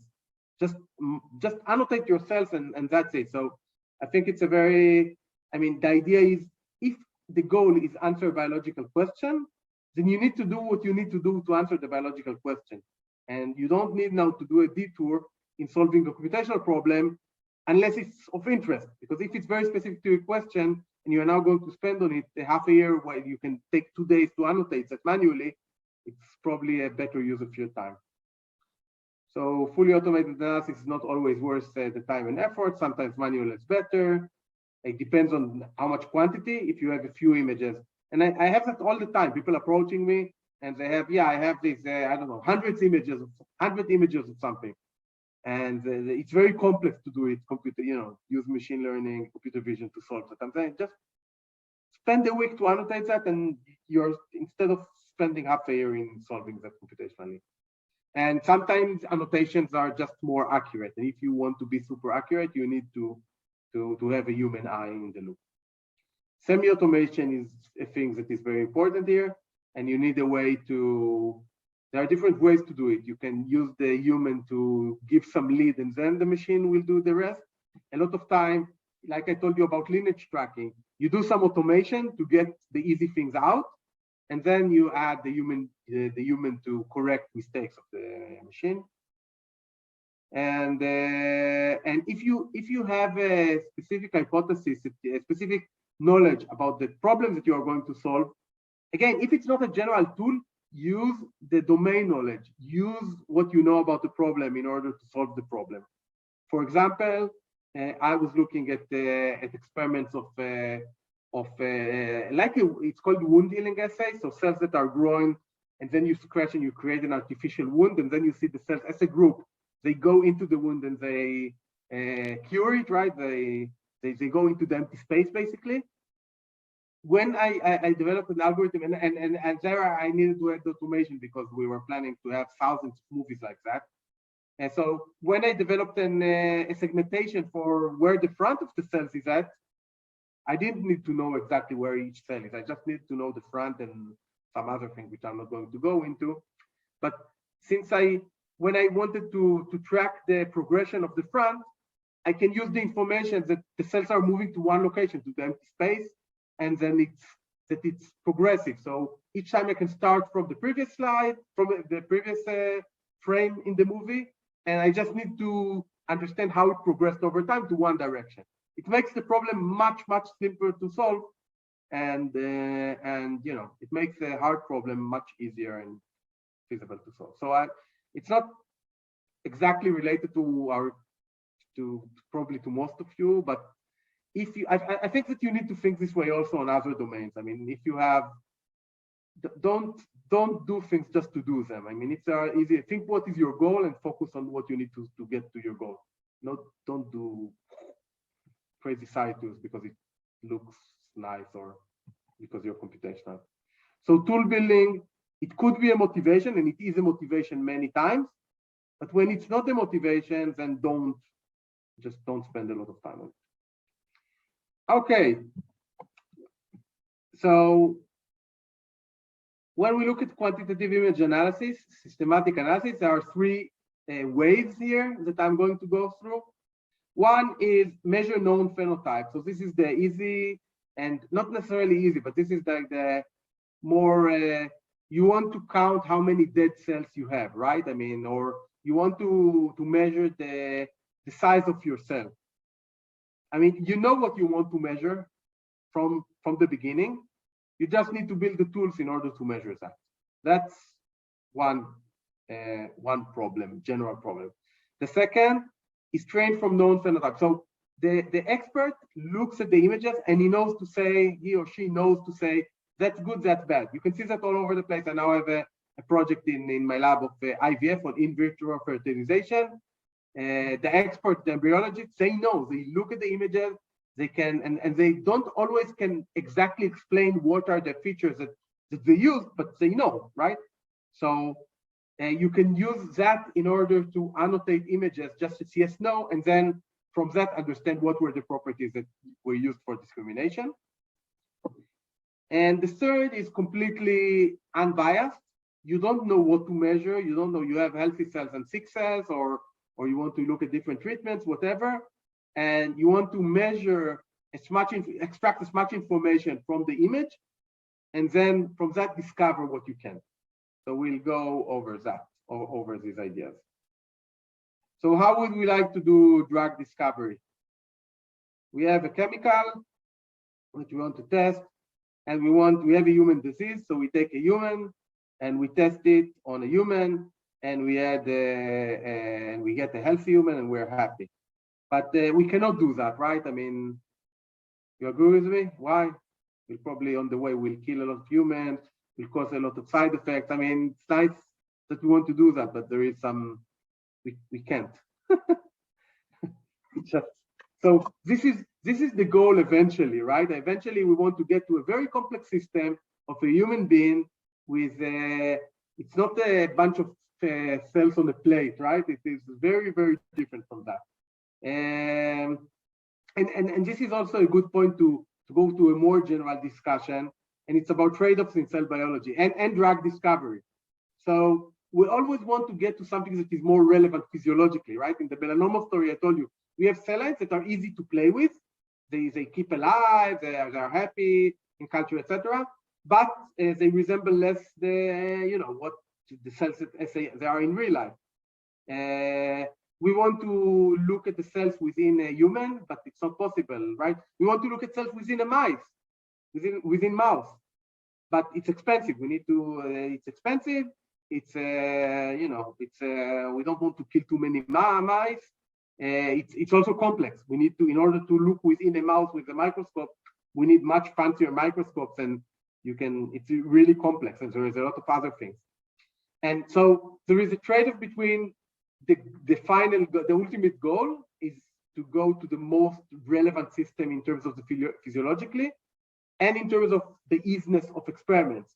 If we take cells within a plate, we can now do much more experiments, controlled experiments, than if we take a mouse, which has a lot of other things that are going on within the mouse body. You can go even one more stage with simplistically. You can say, oh, a cell is also super complex, right? It is. It has so many molecules, so many proteins within it. It's super, and we can never see all of them. So maybe we can just take protein A and protein B, put them in a dish, and see what they do without anything else within the cell. It's fine. I mean, this is how synthetic biology works, and it's fine, and you can learn from that how the different proteins are working together in the cleanest setting. But then when you add the complexity of the cell, you add more, you add more things that come in. Then you go to the mice, you add more, or you go to 3-dimensional, or you add more cells. So there are a lot of layers here of complexity. In vivo is in the animal versus in vitro, which is within a plate. Resolution. I mean, if we want to really high resolution, or we are willing to get low resolution, we can get more or less details, and we pay for that. Like we talked in the care paper, we get high resolution, we get less data, for example, less cells we can image. 3D or 2D. The cells live in a 3D world, right? We are in a 3D world. Most of the cell biology up to today is done in 2D. I mean, either plating the cells in kind of making them more 2D physically, and even when they are even that there are 3D cells, but imaging them in 2D. So not seeing all the cell complexity in 3D, but just looking at a part of it. A context of microenvironment. If we take a cell and we look at an individual cell, which we are going to see throughout most of this, what I'm going to show you, single cells, which are like I did in the melanoma project, right? Single cells without any context of other cells around them. Or if we look at cells and their interaction with other cells in their microenvironment, it's completely different and it gets more closer. So, but there is always this trade-off, and we need to make this decision. There is even fights between people who work with model organisms. So they work with animals, but some work with flies, with Drosophila, for example, flies. So fruit flies. Some work with fish, for example. Some work with mice. So the cancer people, and now it's changing. But before, as I say, hey, you're working in I don't know, fly, for example, then it doesn't worth anything. You need to show that in mice, because otherwise it's not worth a while. Now actually a zebrafish, a fish model is becoming very popular in cancer context. Yeah, so you have the physiological relevance in one axis, you have the experimental complexity in the one axis, and there is no one true answer here. You need to, I mean, whoever works here or there in terms of all of the space that you can create in terms of physiological relevance and experimental complexity, everything is fine, and you learn from everything different things, and you just need to use the tools that you need in order to solve your question. That's something that I think people should say more. Okay, after that, I want to go back to something that all of you know, the Moore's law. right? The number of transistors in chips over time, right? And you know this, you know that it grows exponentially. So this is a log scale here. All of you know that, right? Okay. So this is the Moore law, and you can see again log scale. And here, if we take the Moore and we change the order here, we go from the other way around. This is the how much it costs to discover new medicine, right? And this is again, this is a log scale. This is 10 million, 100 million, and 1 billion, right? 1,000 billion over time. So it stops in 2010 here, but because of the slide, but you see how fast it grows, and it's, you know that today it's super expensive to discover and develop a new drug. Yeah, and I mean part of it is because the easy drugs were already discovered, right? I mean, so now we need to work harder in order to find new things. I think that it's most due to regulation. It's more hard to show it's safe and it's better than the existing one, right? Right, exactly. So this is another thing, right? So one thing you did already, you got to the base level. Now, in order to get approval, you need to be better if you want to go for a disease that has a solution already in order to get out. And also the regulation is harder, and yeah, so all the, yeah. And going to a completely different domain, and not completely different because it's used now also for drug discovery and for, you know, for finding targets for treatment. So sequencing cost, look at that. This is over the years. It started in 2001 from 100 million to sequence one genome, and look, see what happens again, an exponential decrease, right? Again, this is a log scale, right? An exponential decrease, and now it's easy. Now you can sequence so many things, right? So being able, so having this technology, making this technology accessible, and that you can do a lot of it, allows you now to uncover the causes of many diseases. So you can see over the years how development technology, getting the technology easy and accessible, allowed us to discover all these new drugs, right? Or at least the causes of specific disease. And now again, what happens in a drug discovery life cycle? And again, I'm not an expert in that. I'm just stealing slides and presenting them here.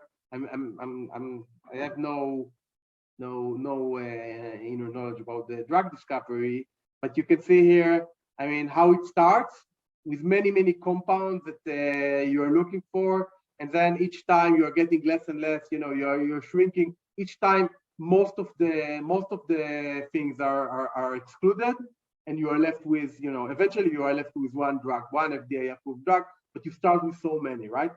Because of this filtering throughout the way. And yeah, so drug discovery fails most of the time. And even if you get to stage one, which is already quite an advanced stage of the drug discovery process, even that, I mean, if you look at some applications are easier from stage one to get to a drug, but in general, I mean, even if you get to that advanced stage, and now at that stage, you're already pouring money on that, right? It's very expensive. If you still get 10% to get into market. So it's a big problem, and the question is, can we get it better, right? And one possibility is using image-based, of course, drug screening in high throughput. So the idea is as follows: we have these wells. Each well is well be'erit in Hebrew. So in each well you plate your cells, and now you have this robot that puts different drugs in your wells. So it plates cells, and then you have different drugs put within the different wells. And now you have another robot with the microscope that goes and takes images, tuck, tuck, tuck, tuck, tuck, all of the wells. And now using that, you want to see which drug is, for example, turning your cells that were infected with corona to look like cells that are not infected by corona, right? So this is the idea. I mean, trying to do this, and ideally, because we're working now at the functional level, at the actual physical level of what the cell is doing, this will give us a more powerful approach to filter, that will require less further filtering. So it's really one of the first steps in drug discovery and development. So in principle, large scale imaging experiment, we'll have all these plates, and we'll have automated microscopy. We'll do image analysis. This is at least the classical. Now again, we're going to deep learning, etc., etc. And we measure things about ourselves. And then here we play with it. And now also machine learning comes in here, but in general, now we can do clustering, we can classify things, we can do all kinds of things, which I'll tell you about later. And ideally, we'll find something that is relevant for us. And now, it didn't always, I mean, it was an idea that came out already quite a while ago. I think maybe, yeah, more than 10 years ago, it already started. But then there was some disappointed because it didn't work for some cases. And now I think there is again, I think there is, it starts to blossom again, these ideas, thanks to new technologies. And these are just, I just looked at some of the companies, and all of them have components of this type of drug screening, right? I mean, all you see here, Pfizer, we know, and Merck. Now we all know these names, right? But there are also some startups. So Spring Discovery is a startup. They invited me to talk about the melanoma project for them as they are in California. Recursion Biomedical just had I think it's called IPO, הנפקה לבורסה, לNASDAQ, IPO to the NASDAQ, which I'm clueless about these things, but it's good, right? They got a lot of money. The people have trust in this company, and basically what this startup is doing is focusing on approaches to do this high content imaging for drug discovery. This is all that they do. It's not like Pfizer that they do everything. So, and they got a very nice, so I think now is a good time to look at these things. And I want to start with, so now I gave you all the motivation and, general thought that it might be even, you can even get rich from this type of thing or find something useful to do, not just generate fake images or cells or fake localization of proteins. You can actually get something out of that. I mean, we are an applied computer science department, so some of you want to be applied, probably. So let's start with the case study. I don't know how to pronounce it, but it's Chatzevet in Hebrew. Tuberculosis, right? Chatzevet, it's a very, I mean, now we have vaccines for that. Still, I mean, in third world, the vaccine is not, they don't have these vaccines. It was a terrible disease that I think killed like very high percentages of the population. Now in Israel and in most Western countries, it's a solved problem thanks to vaccines. So now, we're all safe and it's all fine, but some people still get that. And in third world countries, it's still all over the place and it's really causing many, many deaths. So and the cause is bacteria, right? So the cause is bacteria that enters our cells. So traditional approach to discover new antibiotics to kill this bacteria. So we plate this bacteria, we do what we say, the high throughput screening, and we add 1 million test chemicals, each in a different well, and we check the viability. Viability is achayut, who stays alive and who dies in each well. And now we measure the amount, of bacteria, so we can put a fluorescent protein that lights when a bacteria is alive, for example, or dead, whatever. And now we can look for wells where the bacteria died, and then we can say, oh, this chemical might be a good drug to deal with Chatzevet, and how it's called in English, which I cannot pronounce. What do you think about that? Sounds good?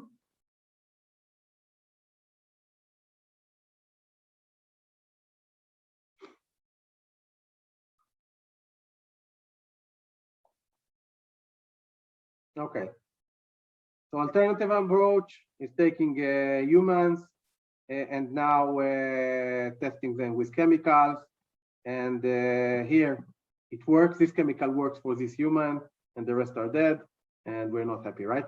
But in principle, also, if you think about it, so it's not only that we're looking for a drug that will kill the bacteria, and we found it here. We also want to see, right? And this will do that, right? Here we only test that the drug is killing the bacteria. We don't ask what it's going to do to the human being. So ideally, what we would like to do is not doing that on humans, but doing a screening that will test that we kill the bacteria, but we do not kill the cells, right? Eventually the humans, right? Okay. So this is a better approach probably. So the blue here are the cells and the green here are the bacteria. We take the chemicals, we put them into we treat the cells with them. And ideally, we're looking for the chemicals that are killing the green signal and are not killing the blue signal, right? The cells are alive, the bacteria is dead, and this might be a drug. This is probably a bit better than the previous approach. So here you see the cells and the Hatzevet bacteria, and here the cells are alive and the Hatzevet is gone, and this is what we are looking for. So basically, this is what we want to do: prevent the infection, but do not kill the bacterium. Do not kill the cells, at least. Yeah. So without drug, with drug, and now we need to build the analysis pipeline to do that, right? I mean, and the key thing here is that we know exactly what to look for. We want a blue signal and no green signal within the blue signal. So it's a very clear task. We are not here in a world that we don't know what we are looking for. We know exactly what we want to do. Okay, so put bacteria and mouse cells in individual wells of multi-well plates, add the chemicals, take the images, and you see here, this image, the blue image, oh, this is the one that might be helpful. So the idea would be, more technically, we'd like to find the mice nuclei, define the bacteria from the green channel, and find the mice nuclei from the blue channel, and then count the number of bacteria per nucleus, and this will be our quantitative measurement. Now, in order to do that, there are steps in the way, technical steps. So one of them, which I already mentioned before, would be illumination correction. So for example, here you see a very clear example where you look at your cells and you see very clearly that the cells in the middle look very different. The illumination in the middle looks very different from the illumination at the sides. And this is just an artifact of the microscopy, and we need to fix it, and there are ways to fix that. Then we want to segment our nuclei. So this is one of the traditional methods. Now everything goes in with machine learning. So everything is now we don't need these measurements anymore, these ways anymore, these image processing algorithms. But in principle, the classic ways to do that was to identify peaks in the intensities, and then to do things like watershed algorithms that they go to and segment the cells, and yeah, and that's it. And then it then improves that and get the segmentation and etc. So here we say find the nuclei, segment them. In this case, we have only the nuclei, so we're going to make the assumption that the nuclei is kind of the center of the cell, which is not completely accurate, but it's it's a reasonable assumption. And do here a Voronoi diagram if you know what it is. Basically, it's a computational geometry algorithm that gives a bin to each cell. In this case, all the dots within the cell are the closest the nuclei to each point here in a bin is the cell that is within this bin. Find the bacteria, segment the bacteria, and again look at the cells that were defined by the nuclei and overlay them over the bacteria, and then quantify how much bacteria you have per nucleus, and that's it. Okay. It's pretty simple and clear, right? I mean, it's pretty straightforward, everything here. Another quick example, regulation of cell division. So we see here a normal and abnormal cell division with two nuclei within the same cell, and here you see one nuclei within each cell. And so we're looking for parameters that relate to that. And what is nice, what is interesting, what I wanted to highlight here is that so here we knew exactly what we wanted to look for, and we could quantify that directly. In here, I want to show you that sometimes one number is not enough to measure what you want. I mean, it's clear, but here is a concrete example. For example, here, when we look at the x-axis is DNA content. So you have more DNA content, right? If you have within one cell, you have two nuclei, you're going to have the DNA is within the nuclei. So you're going to have more DNA content. So in principle, you'd like to high DNA content implies that it might be a cell that has a problem in division. And here you look for some staining that relates to the cell phase, to the cell phase in the division cycle. So in principle, when you look, eventually you find two interesting subpopulations. This is with less DNA content and earlier stages of division. So, and this is with more DNA content, which means later stages of division. And here you find the outliers, which implies there is a problem within the cell. And okay, maybe that's a little more complicated, but the whole idea is that sometimes we need to look at more than one number to actually understand something about the problem, which is probably obvious to everybody here in the room. And I want to finish the class, and it will be a good starting point for next week when we're going to have a few student presentation about segmentation, nuclear segmentation especially.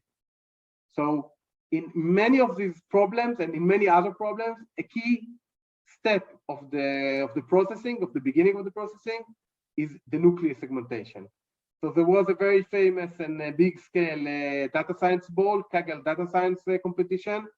El and Amit presented one outcome of that today, which attracted many computer vision scientists. It was actually it was very successful, I think. And it's also true for high throughput phenotyping if you want the resolution of single cells. And so they had all kinds of errors, and they did a good job in describing what are the measurements that decide a good segmentation and a bad segmentation. If you think about it, it's not trivial deciding how to score a good segmentation or a bad segmentation. It's not just counting the cells, right? The public data set is large. This is the number of outlined nuclei, so manually outlined. And there were many teams that competed. There were many submissions. And nuclei analyzer, which is from Horvath's lab, and is going to be presented by, I don't remember who, I think I have it in one of the next slides, next week. By me. Okay, great. So yeah, that was one of the outcomes there. And the idea is improve the accuracy and the generalizability. So being able to have and I think the new papers that come out and the papers that the people here are going to present here are going to focus about generalizability, how to make a segmenter to actually work well on diverse data sets. And this is what happens. This is the trend in the last few years. So really segmentation, nuclear segmentation, trying to make it a solved problem. So a problem that we always need, you can also always improve things. And if you want 100% accuracy, you'll probably have to do some manual work, but in principle that it will be solved. So if you look at this paper from 2018 that summarized the results from the competition, you can see that all the top submissions were based on deep learning. And this is the reference of Cell Profiler. So this is a tool that is just available. You can take it out of the box and use it, and you can see where it is, and you see the top scoring where they're at, and they were all based, unsurprisingly, right, based on deep learning. So next week, we're going to enjoy cell pose by Leon and Alon. We're going to hear about the nuclei analyzer by Alina. We're going to hear about the nearest neighbors, is it? Probably. This is a paper that I didn't read actually. So we're going to hear about it from Adi and Leo. And it's not specific to nuclear segmentation. It's just general segmentation in bioimage domain, which just came out last week. So it gives a good summary for whoever is interested. Maybe it will be interesting to the people who present next week segmentation papers to take a look. So I just want to summarize. Here we can say, okay, we showed a few examples of measuring known phenotypes. So we have a known phenotype. We know exactly what we need to measure. We just need to develop image processing tools to measure it. And next week, we're going to talk about the two additional flavors. And I think this is a good time to stop. אז אם יש משהו, שאלות, questions, comments, either administrative or about the lesson today, feel free. And if not, I'll see you guys next week, and some of you earlier than others.